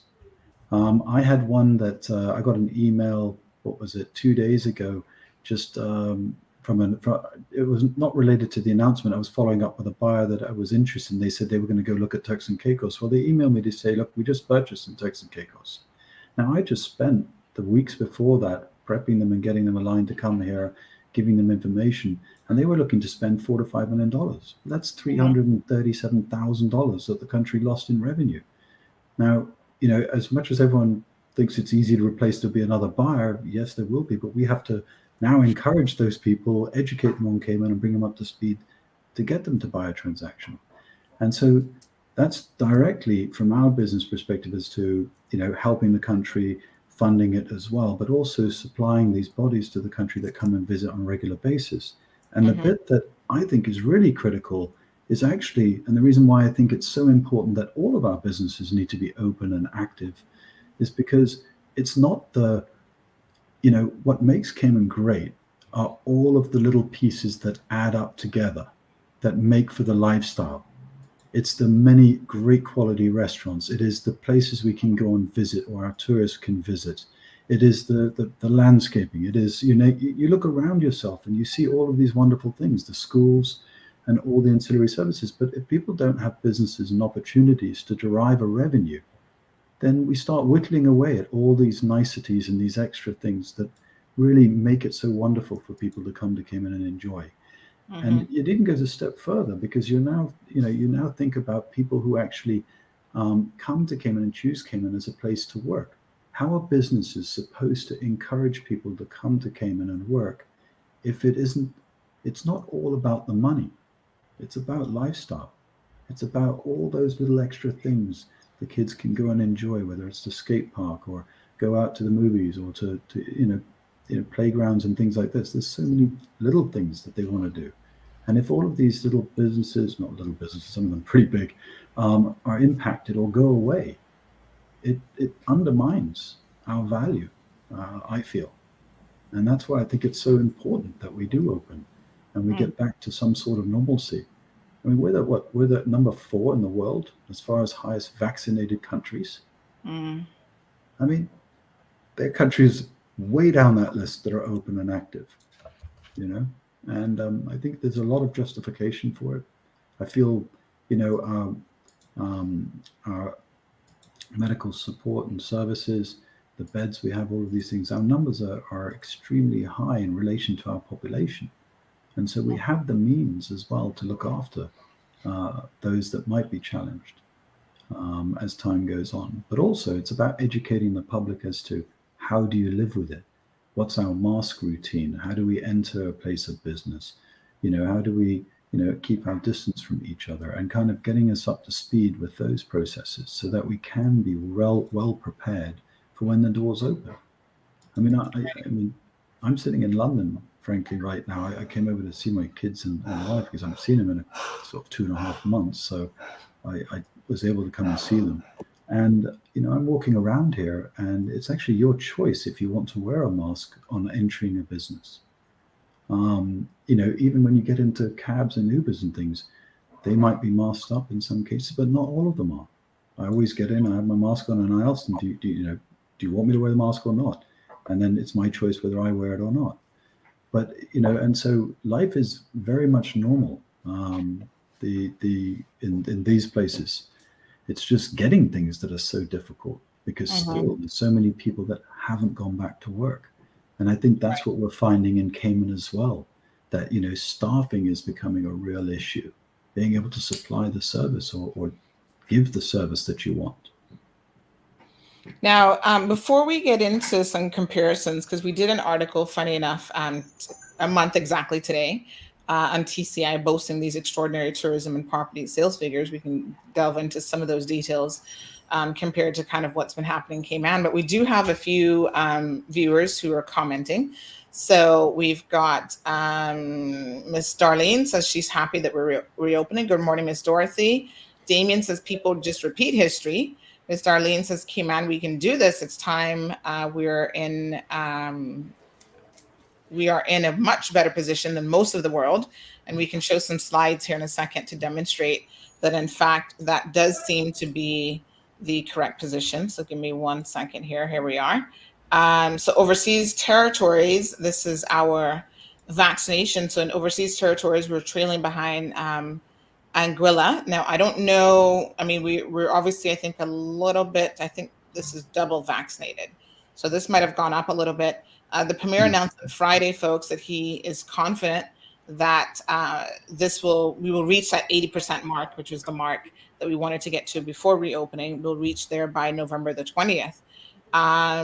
We have some other figures here. So here is overseas territories. Look at this. Gasoline prices, folks, keeps going up. We're still $4 cheaper than Bermuda, believe it or not.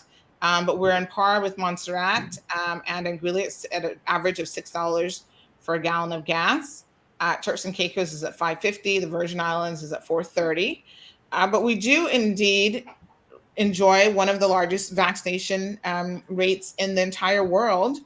And we also have the lowest COVID death at this point in all of the territories, overseas territories. So I think that's also an important figure to keep in mind, because obviously the government is most concerned about maintaining that number too, if possible. But there's only one way, folks, to do that, and that's to take advantage of the things that we know that work. So I know James was saying, in some other places they may not be as strict with masking and so forth, but the scientific research has demonstrated that if you want to save people from dying, believe me, you will definitely want to encourage people to wear masks when out in public, especially in more crowded areas. So we do have a few questions in relation to everybody saying, okay, great. Let's say that we're on board with Reopen Cayman. One question says here, if Sariba, CETA, and Chamber of Commerce really cared about the welfare of Caymanians and work permit holders, they would figure out a way to get that minimum wage increased to $12 per hour. Workers cannot exist on a slave wage of $6 per hour or $1,040 per month. So they're saying here that your guests are only interested in personal gain, not the welfare of the people of the Cayman Islands. Do you guys want to address this issue generally speaking? Now, I was having a conversation with someone just yesterday, and I said to them, if you increase the cost of living, right? So here's an example. On Friday, I announced on the show that Foster's Supermarket gave all of their employees a cost of living increase of their hourly employees 50 cents per hour, right? And someone apparently doesn't think that that's enough. So they're complaining about that. And I said, let me just do the math. And I sat down, I actually reached out to Foster's and I did some calculations of my own. So based on the hundreds of people that they employ, 50 cents per hour is pushing, give or take a little bit, around $700,000 extra that they've just added to their bottom line. That's a lot of money. That's like pushing $1 million, right? That doesn't include managers and other people under the Foster's umbrella. So let's just round that up to $1 million at least by the time that's said and done, right? In a time like this, especially a pandemic, where most businesses have seen a reduction, restaurants have seen a reduction, sometimes 60% or greater in their customer numbers, in their bottom line, in their revenue. If there was ever a time for you to say, oh, let's increase the minimum wage, and again, one of the important reasons that people want to participate in the census is how many people actually live at that minimum wage level. We need a real number so we can start having that discussion in terms of who that's impacting, what sorts of jobs they're in, et cetera, et cetera. But how many people that are living at that minimum wage level, if they now got an increase, say you doubled it to $12 an hour, but we got a chain supply issue that's happening right now in real time, which we're going to be talking about probably in tomorrow's program. Goods are in short supply. That's pushing up the cost of everything. We've got a local shipping company who's saying, Sandy, before COVID, I could get a container from China for $3,000. Now that exact same container is $9,000 plus. I've not cut any staff. I've not given them a pay increase. My bottom line, any profits that I may have seen is where it's going to be hit and where that's disappearing, right? So if we just go out there and tell everybody, right, government increase, double the minimum wage to $12 an hour, to hell with what businesses do or whatever. I mean, in the real world, how does this work? How does this impact everybody's life? Because obviously the price of everything is going to go up to compensate for now doubling the cost of, and I'm not saying that $6 is a livable wage. I'm just saying that people need to see the knock-on effect. Just like we've had a knock-on effect of, COVID and closing our borders, doing anything like this has a knock-on effect. And how many people is it really going to be impacting who are in that salary range versus the knock-on effect, which impacts everyone? Okay, I'll take this one for now. In the construction industry, I would like to see, or maybe some of your guests get $6 an hour, but I don't know anybody who gets, certainly not for Davenport Development, gets less than $9 an hour, and then will get overtime, or then will get job work. So There's nobody gets less than $10. Most people would be on $12 an hour in the construction field, and I'm talking unskilled labor. You're not talking about somebody who can properly hang sheetrock or a painter who's a skilled painter, or especially a tiler, for example. So it's difficult whilst the minimum wage, and we'd have to reach out to the chamber, because, as you know, I was president of the chamber a long time ago. This is after the minimum wage, and we did a survey, and there was very, very few companies actually paid $6 an hour. So when you take into account that, yes, a waiter, when I worked in Hard Rock years ago, we paid $4.50 an hour for the staff, and then they got to keep their tips, and they were getting like $1,000 a week. They were on the equivalent of what an accountant would have been making as a server, because they were, I'm working day shifts doing the work for the cruise ships. So $6 an hour obviously is not a living wage, but I find it very difficult to see that there's a lot of people on $6 an hour.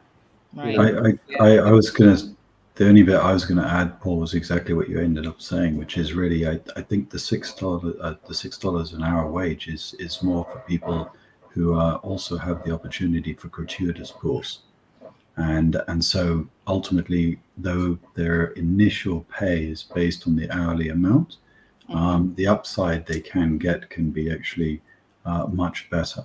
I'm sure there are some people that are paying the minimum $6 an hour, maybe more related to help at home, and whether that's you have a lot of situations where there are foreigners that employ help at home, but also Caymanians employ help at home. They could need them for medical support, they could need them as housekeepers and cleaners, and so that environment is usually the one where I would imagine it's lower. But I think most people who have help do find other ways to support and help those as well, rather than just necessarily stifling them at that lower rate.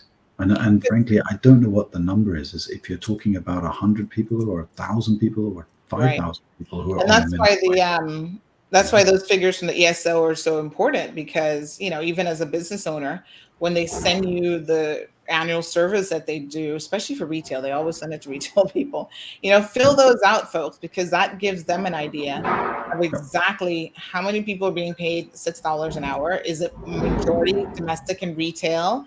Is it restaurant workers, but on top of that, they're getting gratuities and other things that really means that they're not taking home $6 an hour. So yeah, there's a lot of factors that play into that. We always talk about the minimum wage being $6 an hour, but the real question is how many people. And it's an interesting point that James makes is who are the employers of those people making $6 an hour? Is that going to be like myself, who has a small retail company? I don't employ anybody, but just as an example, if I did, it probably would be very close to minimum wage, because I simply don't make anything on the retail side to really be able to justify paying anyone more than that. That's why I don't actually employ anyone.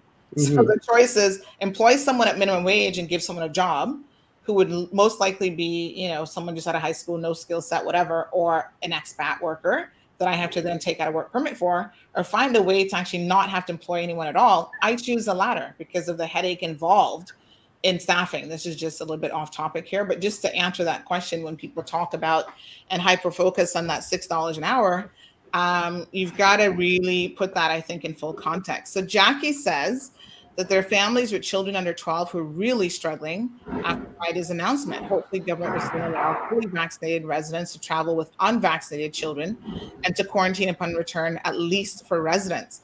So Jackie, and no quarantine, sorry. Yeah. Obviously, the concern has always been to protect our most vulnerable, which are children and the elderly. We have seen now that COVID is definitely running through a large number of or children with the community spread.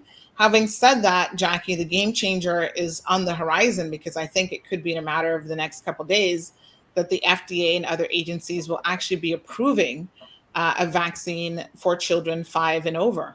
So that's a huge, huge game changer. And I think that, as we move into phase 4 and eventually phase 5, that could make all the difference in the world. And I agree. I mean, Paul? Sorry, the Premier did mention that they were looking at the notion of the kids, the 12, the 5 to 12 and the under 5s. Yes. And there was medical people in the room who talked about viral load and various different things with children. But we do know that is very, very much in their minds. Yes. About how, well, first of all, Caymanian residents coming back from the overseas, if a kid's in boarding school, I don't know if they're in boarding school at that age, but if they have to go away for medical treatment or something and come back, or visitors coming with children who are under 12 and or under 5. So that's very much in their psyche, and how they bring the reopening plans, bring that into focus with the reopening plans as well. Yeah, I think with the kids, right? With the when you talk about visitors coming to our shores, right? Cayman has built itself around being a family destination. It's a very, very much a family destination, and so when you think of a family going on holiday, it makes it a little difficult to kind of leave behind your kids, if they're under 12. And so it is very, very important. And I'm really glad that the government, the Premier, had recognized that, and that they're looking at that as possibly something that they will lift, because obviously it was in one of the phases as well. But ideally, you need that as part of the opening plan in the ideal situation. Yes. Another question just has come in on WhatsApp relating to the reopening of the borders and opportunities for Caymanians. So can you tell us a little bit about each of your individual businesses? Now, Paul, I know that as a developer, you subcontract a lot of your work out, and you try to obviously use Caymanian companies where possible. Is that correct? Tell us a little bit about how you seek to employ Caymanians or give Caymanians contracts in your business. With every single, if we're employing the person, or if we are employing a subcontractor, we try and insist that they're Caymanians. There is a fallacy out there that businesses like ours or like James's only want to employ expats. Why would you want to employ an expat and go through all the problems of, the hassle of a work permit, the cost of a work permit?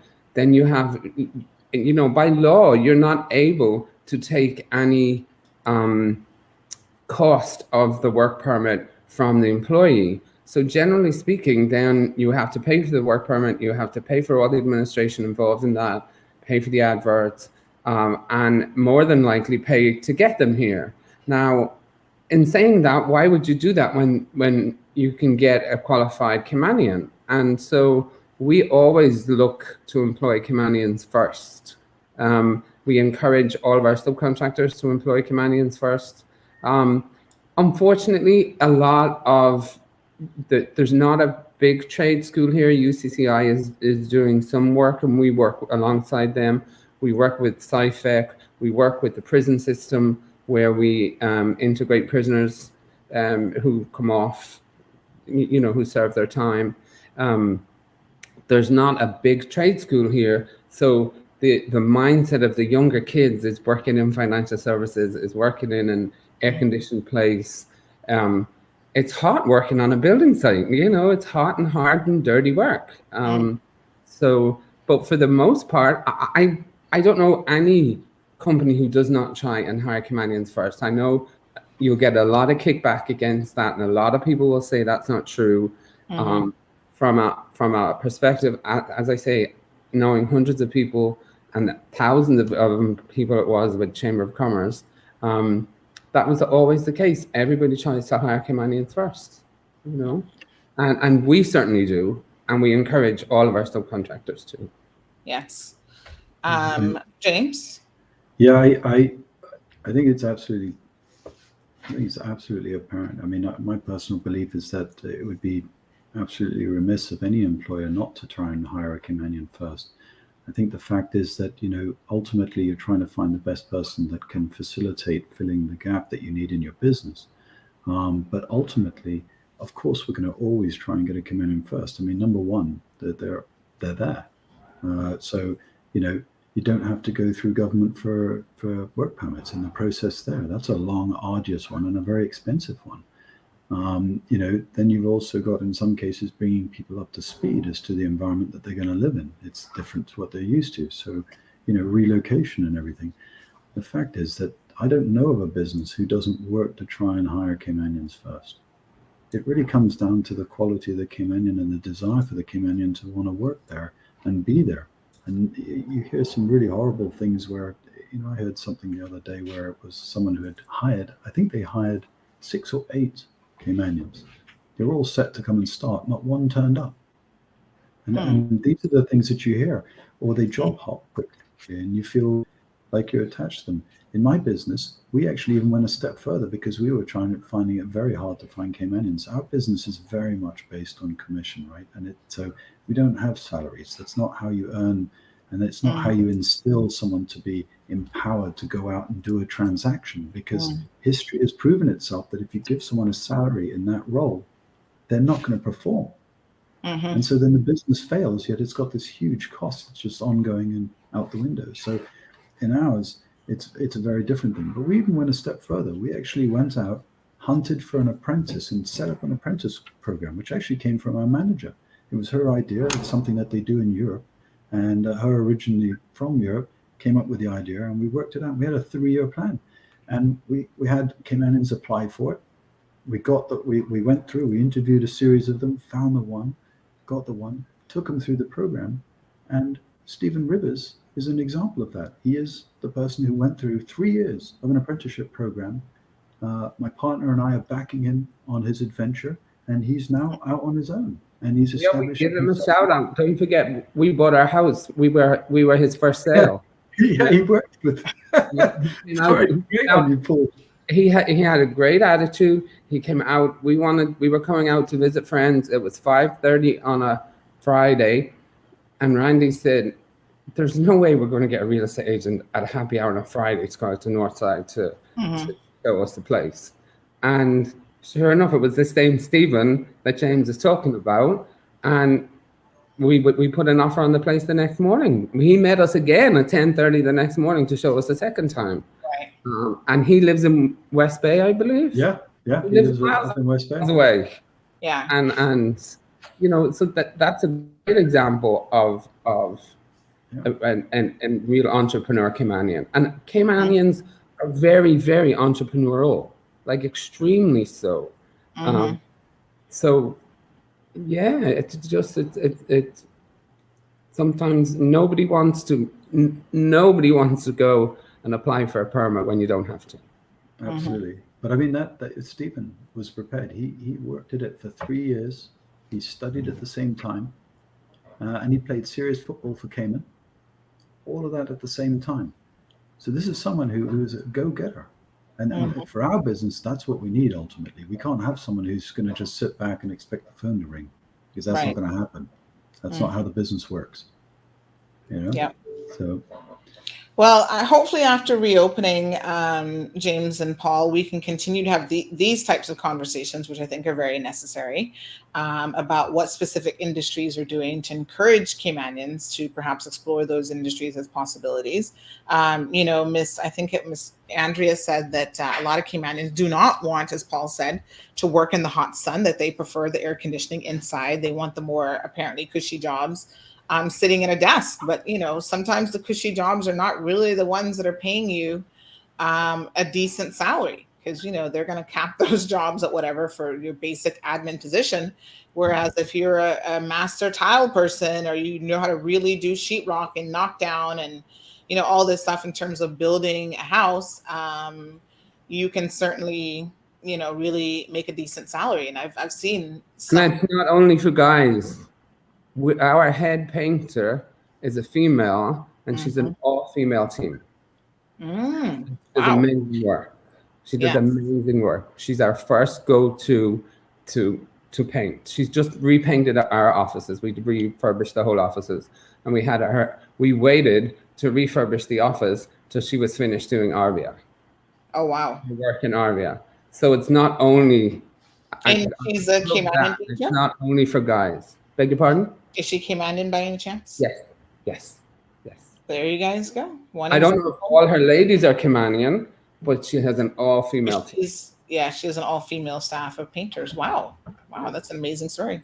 Would love to chat with her some more. I mean, these are listen, I myself have sat on here and talked to you about the stories that go wrong, where even government doesn't hire Caymanians when they should be. But I think that there are a lot of stories out there that we never hear about of people who are doing the right things. And maybe we do need to balance the discussion a little bit. We need to explore some of those cases and stuff as well. We never want to hear about the bad stories. So we do have to kind of discuss them, as and when needed, especially as it relates to, I think just every industry, because I think that there are bad employers out there who give everyone a bad name. So I just reached out on WhatsApp to the landscaping company that I use, which is owned by Caymanian. And I said, how many of your landscapers, because that last question came in about landscaping. So landscapers making $6 an hour. So I said, hey, how many of your landscapers make $6 an hour? He said, none of them. There might be other employers who are paying that, but he's not paying that. Yeah. And again, as a Caymanian who has a budget for my household, I can pay somebody $75 to come and do my lawn and to, whatever, mow the lawn and whatever. And that's more likely the company that's going to pay somebody $6 an hour, because I'm going cheap on, I can't really afford more than $75. And you're going to send out 4 guys to do my lawn. I'm only going to pay you $75. Like, we all need to understand this is the knock-on effect that I keep talking about. This is why we're going to have that economist from Yale back on, because this knock-on effect is like real life stuff, right? So as a consumer, if I want to go cheap and I'm only going to pay X, how do I expect, and I'm looking for the cheapest person in town to do the job, how can I expect to always go cheap and then expect you to pay your workers $10, $12, $15, $25 an hour? Do the math. I'm no mathematician, but it just doesn't make any sense. So if I want a lawn company, maybe they're going to have to charge me double that because they're paying their guys more, but they're also getting guys who probably a little bit more skilled at how to take care of my plants, how to not run over the lights in my yard every time they come, which has been happening before. It's like all of these little things that no one really wants to talk about. Like you have a certain car, like you don't just take it to any and everybody who claims that they're a mechanic. Someone talked about on-the-job training. James, I'm glad to hear that you've had some sort of an apprenticeship program. Perhaps again in the future we can have you on to speak specifically about that in real estate, because real estate is one of those industries where everyone says there are no Caymanians in real estate. So even when you talk about reopening, the question then becomes, who are we really reopening for? Who's it going to benefit? Let's talk some dollars here, though. Sandra, just one thing, right? Yes. Just on that, the association actually did the study, and I believe it's 92% are Caymanians. In real estate. In our association. And your association being the Cerriba. Yeah. So why is it that we don't know that? Why is it that the community does not know that 90% plus of real estate agents are Caymanians? I think the noise coming the other way is so much greater. Yeah. Well, Cerriba doesn't make any noise. That's a real problem. It's funny. I'm just saying. But I think you're right. And I think a lot of this, when they talk about minimum wage, really comes down to skill level.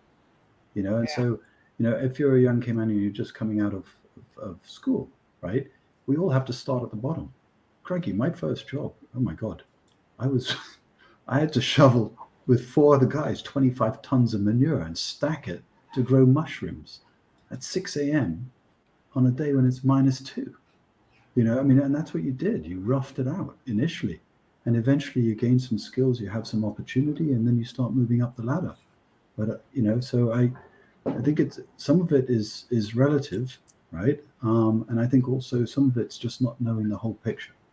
Mm-hmm. But we've gotten off the subject, and Yes, we have. Let's talk about some. Sandy, could you put up the Yeah, I want to look at this TCI page article again? Oh no, the web page, so people can Oh. go to take the pledge. Yes. Yeah, we really do need to encourage people Really to get on and important take the that we pledge. show that we're all in a cohesive group and we're all together and we all we're ready to open. That's what we're trying to say. Yes. And I just want to remind people just quickly about this TCI article, because this is really important. TCI has been a lot more open than we have been. And as a result, they've actually enjoyed some of the best tourism figures, even exceeding their pre-pandemic statistics of 2019 by 18% in June and 19% in July. They're talking about, as it relates to their, what's the other one called? In terms of purchases, real estate, that they have had some record numbers as well. And of course, they actually mentioned the Cayman Islands directly in that, to say that because we've remained closed and because tourists are not, or potential buyers have found it difficult to access Cayman, they've gone to the next best thing, which is TCI. And so TCI has been taking some of that Cayman dollar.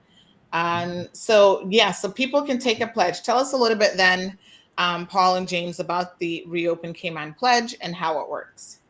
So you simply go on the Ready to Reopen page that you have there. Yes. You click on it. It asks you, are you ready to take the pledge? And you sign up. You have to, sign your name. You don't have to sign your name. You have to use your email address. There's only one being able to be used per email, because we want it to be an actual true figure. And then it asks you, do you wish for your name to be there or not? And you can choose to be anonymous. Your email obviously is going nowhere. It's not being sold. It's not been given out, anything like that. And it's a simple, yes, I am ready to open. Right. And these are all the people who have agreed to let their name be seen on the Reopen pledges. So there could be more people that have pledged, but they've said, don't show my name. Yes. And these are people who are willing to put their names up. And you can do first initial. I see some have done like just first name and initial, last initial, or you can do your full name. Yeah. So we urge everybody to go on there, to take the pledge. We support the government. We want to show the government that we're in support of them and in support of their opening plans. Absolutely. All right. Thank you so much. Okay. Folks, again, we've had Paul from Davenport, James Bovell. James, you've got your own real estate company, right? It's called Bovell. No, that's just my team under Remax. Okay. You're still under Remax. We have, Okay. All right. So James from Remax and Paul from Davenport Development, folks. We're going to have some other business owners on next week. Again, just trying to encourage people to take the pledge. They're part of this Reopen Cayman campaign, and they're telling you, why, from their perspective, we need to get that much closer to reopening. Any final words? No, we just wish everybody a great week. Yep, absolutely. Stay healthy. Reopen. Wear a mask. Get prepared, and let's hope for a brighter future. Yeah. Perfect. All right, guys. Thank you very much. Thanks, James. Thanks, Paul. We appreciate it. I know we went a little bit into overtime there and a little bit off topic. But folks, we'll continue to have these discussions. So Hunter says you get what you pay for. Listen, the reality is a lot of us are just not willing to pay top dollar. But on the flip side, we still are demanding that those workers make top dollar. Some of y'all are the cheapest people in the world. And you're still messaging me about, nobody can survive on $6 an hour. I know, but I also know that you happen to be one of those people that ain't spending no money. Okay, folks, let us have a look. I'm still wearing my face this morning. Still cute as ever. Hello. Imagine if I actually had done my hair with this look. Oh my God. You guys would have been like, where's this model going today? Okay, so let us have a look at Frederick. I'm going to actually follow up on that and get some numbers. Again, this is why it's important that you participate in things like the census. Now, the question is, Frederick says 90% Caymanian. Give me a break. How much are born and raised Caymanians being in Cayman longer than 15 years? Does ESO have that information by industry? We don't know. We will certainly ask the questions, right? Now, we all know that when someone gets that piece of paper and they become a status holder, and this is where you need to be talking to your elected officials, that person is just as Caymanian as you. So saying that someone is a born and bred Caymanian versus someone who acquired it in some other way, when it comes to job opportunities and them being on equal footing as you, there is no difference. In law, there can be no difference. Legally, the government cannot discriminate against people who have status and acquired it that way. Now, the funny thing is, when it's convenient for us, we understand the argument. So if I'm married to an expat and he eventually gets status in the Cayman Islands, I wouldn't want him being treated any differently for the purposes of getting a job, because he needs to support his Caymanian family would be the argument, right? So I'm going to say, no, he's not born and bred, but why should he be disenfranchised and not giving an opportunity to get a job on equal footing with someone who was born and bred here? These are the realities of what y'all need to accept. Now, if you only want born and bred Caymanians to be able to get jobs, then you need to talk to your government officials about that. But once someone has status, you can't separate, well, I'm more of a Caymanian than them because I have status or was born and bred here and they only have status. Because in law, you're the same. And the law will trump everything else when they decide to sue the government for discriminatory policies, et cetera, et cetera. Just bringing y'all up to speed a little bit here with the realities that we are all dealing with. Now, of course, if you and I are sitting down having a conversation, it might be in my head that you might have been here for 10, 15, 20 years, and there's still a lot that you don't appreciate and know about the Cayman Islands because you didn't actually, embrace it as much as you could have. Even if you were not born and bred here, there's a lot of ways that you can embrace a culture and become very entrenched and become part of it. Those are all very different conversations that we need to be having. So what else happened over the weekend? This is Rewind Monday, of course, where we recap what happened. So let's talk about this little Cayman situation because this is very, very interesting. So we got a fella. Yes, we all know who he is. Of course, we're not going to mention his name. He's entitled to his little privacy, but hello. This is the Cayman Islands, and on top of it, Little Cayman is like yay big in terms of their population. How many people in Little Cayman? A couple hundred? They need to test all of them to see who else is positive at COVID in that community right now.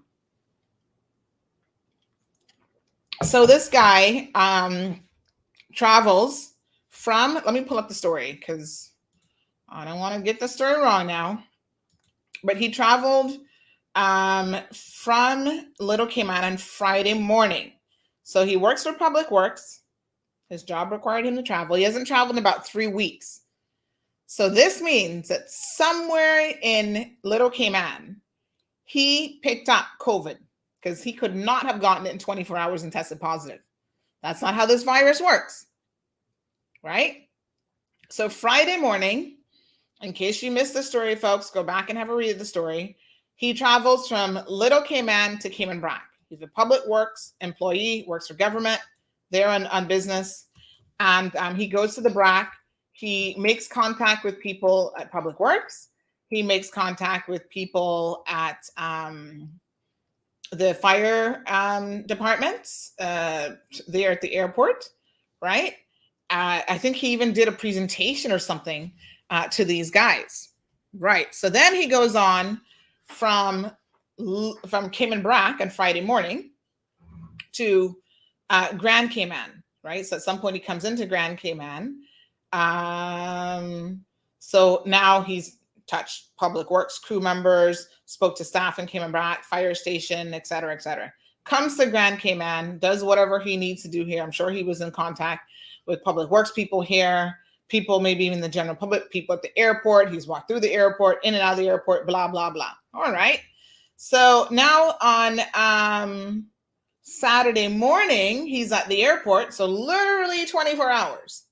He went to 3 islands. Little Cayman, he came from Cayman Brac, Grand Cayman. Now he's in Grand Cayman. Saturday morning, trying to get back to Little Cayman. Okay, so he's about to get on the little, what do you call the little plane there? The prop plane.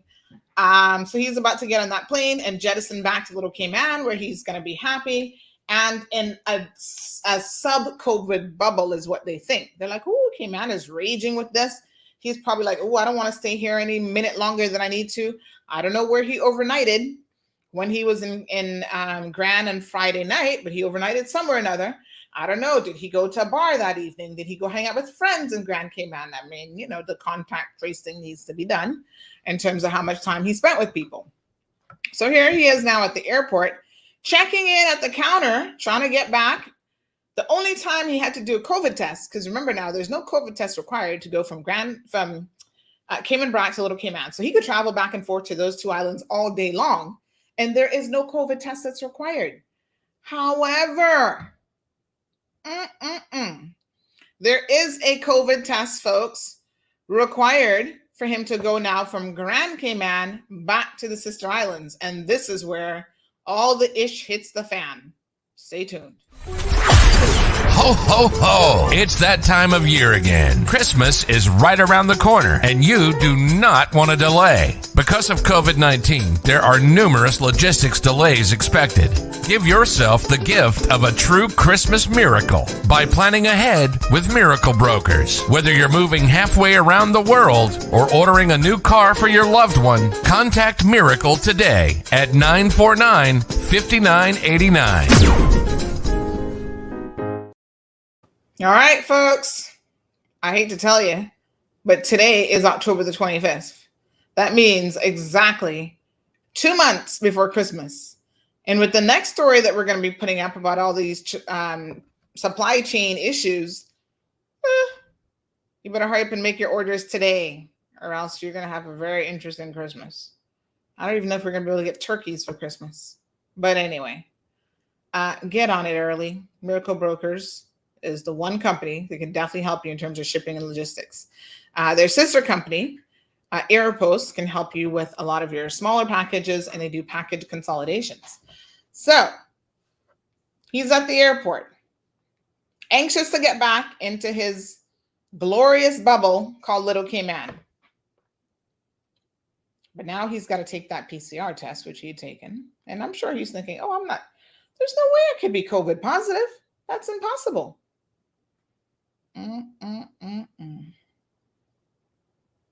They call him. Bring, bring.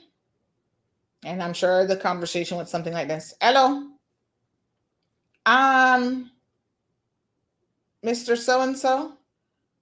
This is Samantha Ebanks. We'll just pick Ebanks. This is Samantha Ebanks from Public Health. We need you to step. Where are you right now, sir? Oh, I'm at the airport, Cayman Airways counter, checking in. Oh, sir, please back up from the counter right now. Now, we know you're wearing a mask because that's a requirement in the airport. Back up from the counter right now. Go back outside immediately. You have tested COVID positive. I'm telling you guys, this is more or less how it went, right? You have tested COVID positive. We need you to exit the airport immediately and stand outside. We're sending someone to pick you up. Say what? What are you talking about? Me? I COVID positive?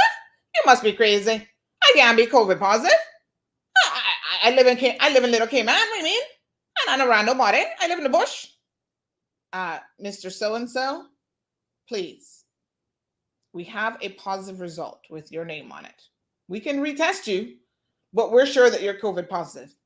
So for the safety of all around you, please exit the airport immediately. So he goes outside. He exits the airport. And he waits, and they send a little trolley, a little car, whatever for him, taxi, whatever. And they take him immediately to Comfort Suites. It's not a big deal in a way because everybody's going to be getting this COVID situation. Now, of course, he's unvaccinated because he's an anti-vaxxer, I understand. Poor little thing. I hope he doesn't really get too sick. So he's immediately taken to Comfort Suites to isolate. Now, have we been doing any PCR testing like we should on Little Cayman and Cayman Brac? No, because we think, oh, they're still in the bubble. You know, it's here that has the community transmission. Turns out that the only way that this man could possibly be COVID positive is if somebody else on the Brac has it. Where else would he have got, not the BRAC, Little Cayman, where else would he have gotten it from? He's not traveled to Grand Cayman in at least 3 weeks, I'm told. Now, I don't know if he was traveling between Little Cayman and Cayman BRAC, but either way, that means that there's community transmission in Cayman BRAC, and there's community transmission Little Cayman as well. They need to test everybody in Little Cayman over the next week, and they need to probably just start testing everybody in Cayman BRAC as well. So I'm just saying, it is what it is.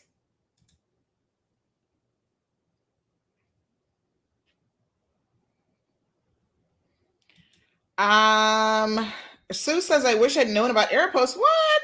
Did you watch the interview that we did on Saturday about their services? You got to check that out, Sue, because yeah, they will consolidate your packages for you, and they do a really good job. We're going to be talking more with them so that you can learn a bit more about how they use technology to really help get your packages here quicker and with less hassle on your part. As a matter of fact, I need to go pre-alert a few packages for myself today as well in the Airpost system. Oh yes, folks, that's what happened over the weekend, and that was a bit of a hot mess. And so all I can tell you is, you know, he's in quarantine. I think they should test people, everybody in Little Cayman. It should be fairly easy. I don't know what numbers, what vaccination numbers we have by island. I don't know if we have that breakdown. We're definitely going to be asking the powers that be that today. So if we can find out what percentage of Little Cayman is vaccinated, what percentage of Cayman BRAC is vaccinated. Let me see, do you have vaccination percentages by each individual island, question mark. So allow me to first say good morning. What are your manners, girl? Good morning. And then I ask the question. All right, let's see if we can get those digits, and I'll let you guys know. But again, anti-vaxxers are everywhere, including Little Cayman, apparently. And now the irony of it is he's positive. Yes, vaccinated people can catch it. They can transmit it. They can get sick, and in unusual occasions, they can even die from it. But Damien, the chances of you getting it are less. The chances of you, this is scientific data I'm talking about now, the chances of you transmitting it are far less. The chance of you being hospitalized are far, far, far, far, far less. And the chance of you dying with it and being vaccinated, it's like way less than 7%. But let's round it up to 7%. So when we're talking about taking chances in life here, do I want protection at 93%? For kids now, they're saying that the Pfizer vaccine has been proven to be 96% effective. Of course, the dosages and stuff for them is going to be very, very different. But I've got a 5-year-old. Do I want to give her 96% protection or 0 protection? What makes sense? Every single time I hear someone says, oh, but a vaccinated person can die, I'm like, let's just take that and put it in the correct context that it should be used in. Yes, you can wear a seatbelt and still die, for heaven's sake. You can have a helmet and still fall off your bicycle and die. But the chances of you having, you know, there's a benefit that comes with the seatbelt. There's a benefit that comes with the helmet. There's a benefit that comes with the vaccination that you should not ignore. It's a significant benefit. But, you know, I'm kind of like, there's some people, and they fall into they're really anti-vaxxers. It's not going to make a difference what you tell those individuals. They're going to just take a chance. And you know what? The only thing I can pray for you is that when you catch COVID, that hopefully you will not be one of those people that gets seriously sick from the disease, and that your family does not have to live with seeing you on a ventilator, and your family does not have to live with seeing you die. I mean, that's the only hope, I guess, that there is for you, because you're hell bent on just ignoring all of the good medical advice otherwise. And that's unfortunate. because there are other people that you should be thinking about other than yourself. You should care about other people. And when you make comments like that, I just shake my head. Everywhere in the world, the people are telling you, listen to us. We are dealing with COVID. We know what we're talking about. We haven't had any COVID cases here really to speak of until recently. Someone else asked the question earlier, but what about the deaths? Nobody's dying. Not yet. You want it to get to that point where when people start dying, then you're like, oh my God, we should have done this. It's like, let's listen to some of the experts. Why don't we? When I see people on social media saying that COVID is not real, it makes me so very angry. As a nurse, I'm like, how dare you just shadow me one day, just one day, just an hour. Walk around this unit and see what you see, and you will know that COVID is real. I think sometimes it's easy for people that are sitting on the comfort of their own couch, posting on social media about why the vaccine isn't good for you. That's what I find truly frustrating, because we are in here and we're seeing it every day. We're watching people die. I understand that people have certain reservations about the vaccines, but you see hospitals full of COVID patients. You don't see hospitals full of patients that are sick because of the vaccine. We've been keeping track of our deaths that have been happening in our ICUs, and 100% of these deaths are in the unvaccinated individuals. My father died in April. He was scheduled to get his vaccine the day he was admitted into the hospital, but they didn't have enough back in March. There are vaccines at every store, at every corner, and I'm taking care of people every day who make that choice to not be vaccinated. Don't let your families go through that pain. That pain is something that rips our hearts out every time we have to put your family member in a body bag, and then having to do it to our own family who would have done anything to be vaccinated but couldn't be. I have been an ICU nurse for 16 years, and I have zipped up more body bags from March of last year to this point than I have in my career. When you are zipping up body bags for two 30-year-olds within 48 hours of one another, you don't get over that. Scientists all over the world are coming to recognize that this is a war that is going to be with us for a while, especially I think living in Florida with our current vaccination rates. This is a war that we're going to have to continue to fight, and our best defense against the virus is still vaccination.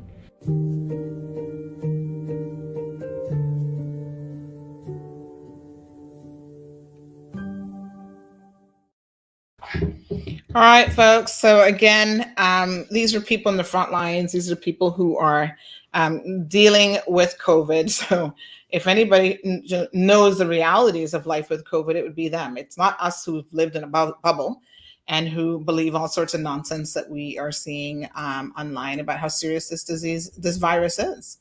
This is a real pandemic.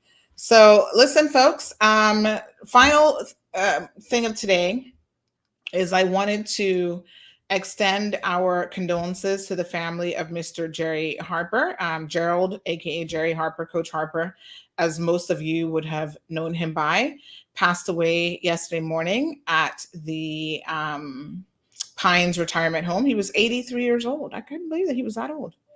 I was like, wow, when did he become 83 years old? Obviously. So yes, folks, 83 years old, he passed away. He coached, I think many of you, if you were in, athletics, if you're a runner, people in the Bahamas, he lived there for some 10 years and he maintained a lot of contacts there in the Bahamas. So our condolences go out to the family of Coach Harper. No loss is ever easy for sure. But he has made a real positive impression on the lives of a lot of people here. So I think a lot of people will miss him. I saw a lot of the comments on social media yesterday where people are saying, thank you so much for coaching me. I was looking at his Facebook page. I was actually friends with him. I am friends with him on Facebook. And I was having a look at his Facebook page, and I saw where someone said, this is about a year or two ago, that they met up with him, or they saw him again after 40 years. They're like, oh my gosh, Coach Harper, I couldn't believe it. After 40 years, we got to see each other again. And they were just so happy and so tickled pink because he made that kind of a lasting impression on so many people that even after 40 years, they were happy to have the opportunity to visit him and see him here in the Cayman Islands. So our condolences to his family. Just a really sad situation, really. But again, you always saw him like at every race event in Cayman. He was there. He was often in coaching events, Carifta games, whatever. He was always there, and he was always one of those just little silent people with the little clock, keeping track of the time and those sorts of things. So, yes, our condolences go out to his family and all of his friends as well. All right, so Friday was the press briefing, folks. The major thing that came out of it is November the 20th. We're moving to phase 4. Get ready to reopen. We had 2 guests on this morning from the Reopen Cayman Campaign. We will have others going into the next couple of weeks coming on the program. And take the pledge. Are you ready? Readiness comes in all sorts of different forms, folks. So are you ready as an individual? Are you ready as a family? Are you ready as a business owner? These are business owners who are saying that they are ready. And of course, the preparedness and the readiness, does cover a variety of different areas. So one of the other things that came out of the press conference is there will be $1 million ex gratia payment stipend that will be given to people who are placed into mandatory isolation or quarantine by public health. So this is a situation where you traveled and then you have to do the quarantine. This is a situation because of schools shutting down, because you've tested positive, so on, that you are at home and you're not getting a salary and you can't work from home. So there have been certain criteria they put in place for this ex gratia payment. Please, there's an article on the CMR website. Go and have a look at the article. It will give you the application, the link for the application form, an email address to ask any questions that you may have, and also what the criteria are. So you have to be a Caymanian or PR or RERC, which means that you're married to a Caymanian. Hopefully they're going to check some of those out, because some of y'all claim you're married to a Caymanian, but we know that's on paper only. Speaking of that, somebody was messaging me the other day about all these fake marriages of convenience. They sent me a few photos on Friday. And I'm like, I'm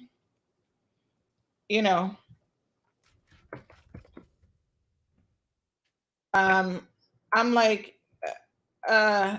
okay, marriages of convenient, but who's to blame? The Caymanians. It's so funny that we want to sit here, and I agree with you 1,000%. That we have situations where there's inequality in the workplace and all these things happening. And yes, other people are coming here and da-da-da-da. But one of the biggest ways in which we as Caymanians can control the influx of people willing to take advantage of the system is not marrying people who are trying to do it for their own personal financial gain. And what are a lot of fools doing? Marrying people just for that same reason. It ain't love. It's a marriage of convenience. We've talked about it before in this program, and I suspect it won't be the last time that we're talking about it. But you all, not me, you all, as Caymanians, are out there selling your own birthright, sometimes for a couple $100 a week or a couple $100 a month, from people who have nothing really of value to offer. Because most people who have to go through the route of marrying for convenience, I mean that they can't get it any other way. Mm-hmm. They have no skill set that we really want here, right? They are willing to take advantage of the system. They just want to live a certain life at the expense of other people. And so, yes, they will use you if you allow yourselves to be used. And of course, they don't care about, they'll have a couple children with you. That's not a problem. Now, are they going to be great parents? Or are they going to take care of the children? Oh, those are the real questions. But, we have a very, very much a double standard at times, because we're willing to have that other conversation, and yes, that conversation needs to take place about who we building for, the importation of foreign labor, et cetera, et cetera. But we had this other issue of the importation of marriages of convenience, and those people who mean us absolutely no good. Most people who come in a work permit, they're happy to leave, even if it's just rolled over for time and maybe be recycled or whatever. When you start marrying these fools, you're creating a whole other situation that is letting loose. It's kind of like the raccoon. You're letting loose people in the community who shouldn't be here. And they're not of the best quality in the world. And so they're going to upset the entire ecosystem, as they already have, of what we have here in this country. Some of them looking to use little old men and take away their pension money, meaning that their children and grandchildren will be left with nothing. Those are Caymanian children and Caymanian grandchildren. And they're marrying somebody who's like 50 years older than them. Nobody wants to have those conversations. Taking away their little Siemens pension and all kind of stuff. These are real things that are happening. So I appreciate the person who sent the marriage of convenience photos. They were very, very interesting. But again, those are Caymanians that are contributing to that. I saw a couple of them, child, with the bride and groom at the wedding chapel. And then this person says, they're blaming they're saying that the laws need to be reinforced. The law has to have someone naturalized as a joke. The procedure in place to ensure proper checks made with these marriages is a joke. Trust me, this is not, trust me, it's not us that fail. It's the lawmakers and the politicians who don't give the proper tools to investigate.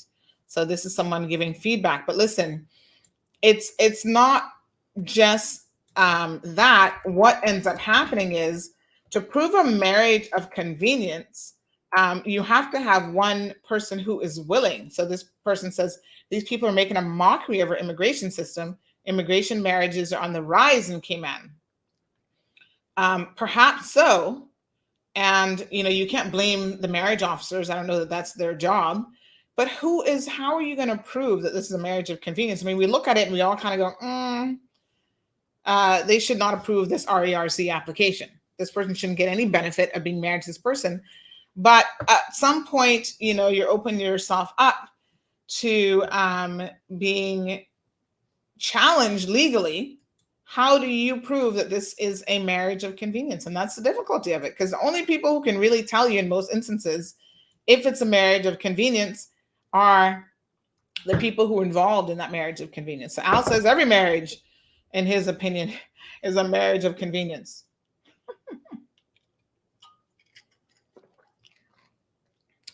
Al, point taken up to a certain point.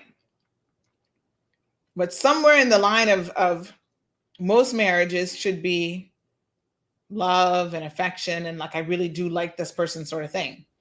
It's not, I'm going to be living a separate life and we're just going to get married on a piece of paper. That's what we're talking about when we're talking about marriage of convenience. And then the person's out there doing whatever they want. Yeah. Anywho, thank you guys so much for tuning in to the program this morning. Big shout out to everyone. Thank you all as well for the compliments on the face. I think I'm gonna keep it. Every morning I'm gonna just get up looking this beautiful. I'm here for it. And some mornings I'm gonna change it up because I have lots of options actually. So I will be picking the best available options, and we'll play those and see what y'all think. Yep.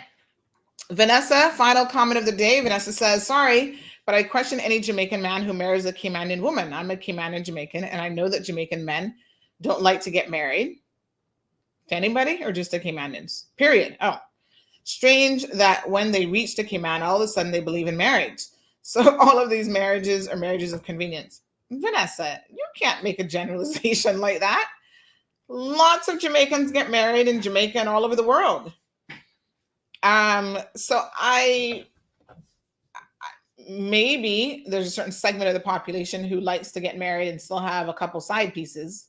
That might be a real thing. But I do not believe that most Jamaican men don't want to get married. I don't know about that. Honey child. Lewis says, I ain't easy. Well, life not easy. The truth ain't easy. The situation definitely not easy. And I'm here to tell y'all the cold, hard truth. Yeah, I don't believe that at all. I'm married to a Jamaican. And funny enough, he is the type of person who wanted to be married to do certain things. So he not having no child without being married, for example. He's a person who believes in marriage and family and commitment. He wants to do it with the right person, obviously. But yeah, I don't know about that. Yes, Dion. Yes, Al. Al, you couldn't tell? I mean, I must tell you, it looks pretty good. There's some that are very, very realistic. I think this is why I chose this one today, because it's one of the better ones. Give myself some little eyelashes. Just a little bit of a look. Looks good, right?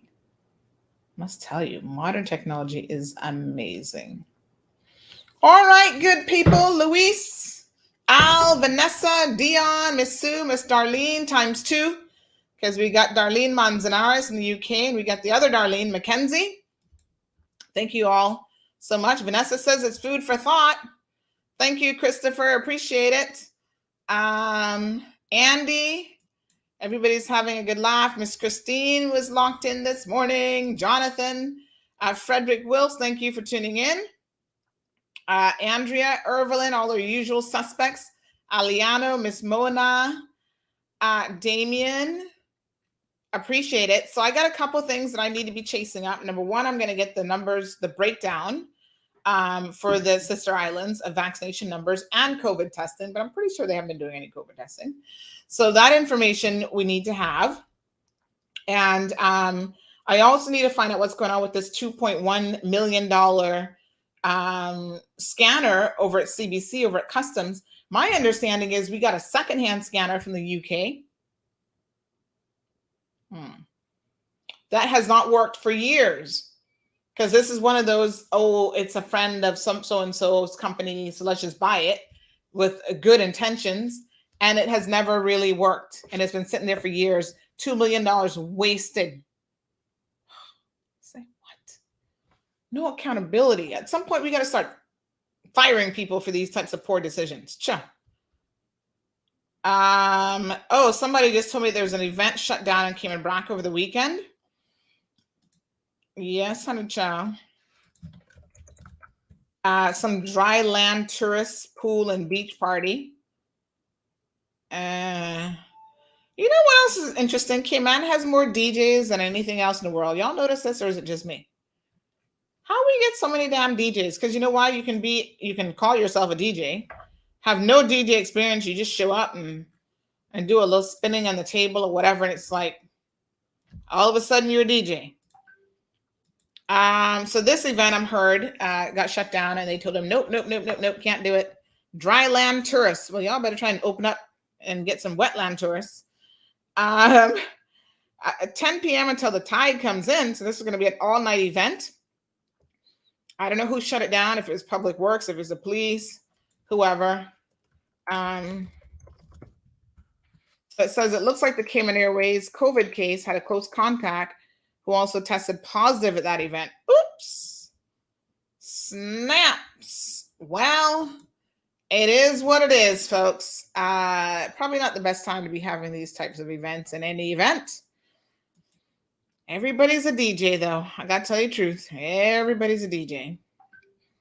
A couple of days ago, I came across this young lady. Oh, my God. I got to show you guys this. This is so cute. She got some straight up DJing skills, and she looks like she's all about 9 or 10 years old. Hold on a second. I want y'all to listen to just a snippet of this young lady play her spin the table there. Some real skills here, but yeah, everybody in Cayman just jumps up last minute. Oh, I'm a DJ. Oh, of course you are. Of course you're a DJ. Yes. Y'all are all DJs. Look at this little kid. She is DJ Battle. This is a DJ Battle semifinals. Apparently, there's such a thing that they have, a competition.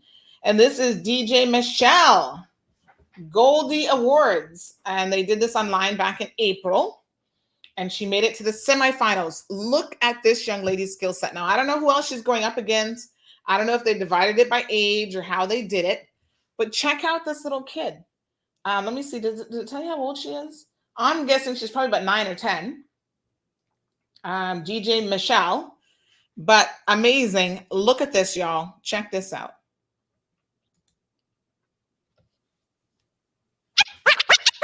I was 5 and he was 6. We rode on horses made of sticks. He wore black and I wore white. He would always win the fight. Bang, bang, he shot me down. Bang, bang, I hit the ground. Bang, bang, bang, that awful sound. Bang, bang, my baby shot me down, down, down, down, down, down,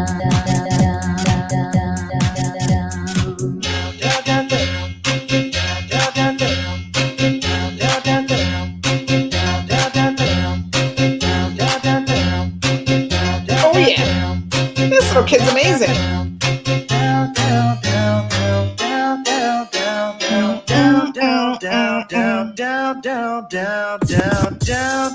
Look at how she transitions into like the next song with a different beat. I mean, this kid is talented.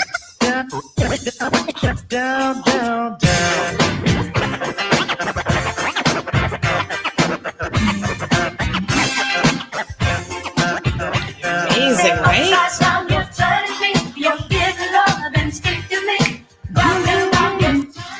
All right, folks. She's only 8 years old, actually. I'm feeling it. Talent. I love it. 8 years old, and she's doing a better job than some of the DJs in Cayman. But everybody in Cayman is a DJ, and everybody wants to be out there charging these DJ rates. But anyway, congratulations to little DJ Michelle, 8 years old, doing her thing. I'm impressed. Folks, see y'all tomorrow morning, God's willing. I'll have on my beat face again. Looking good, looking good. Y'all have a wonderful day.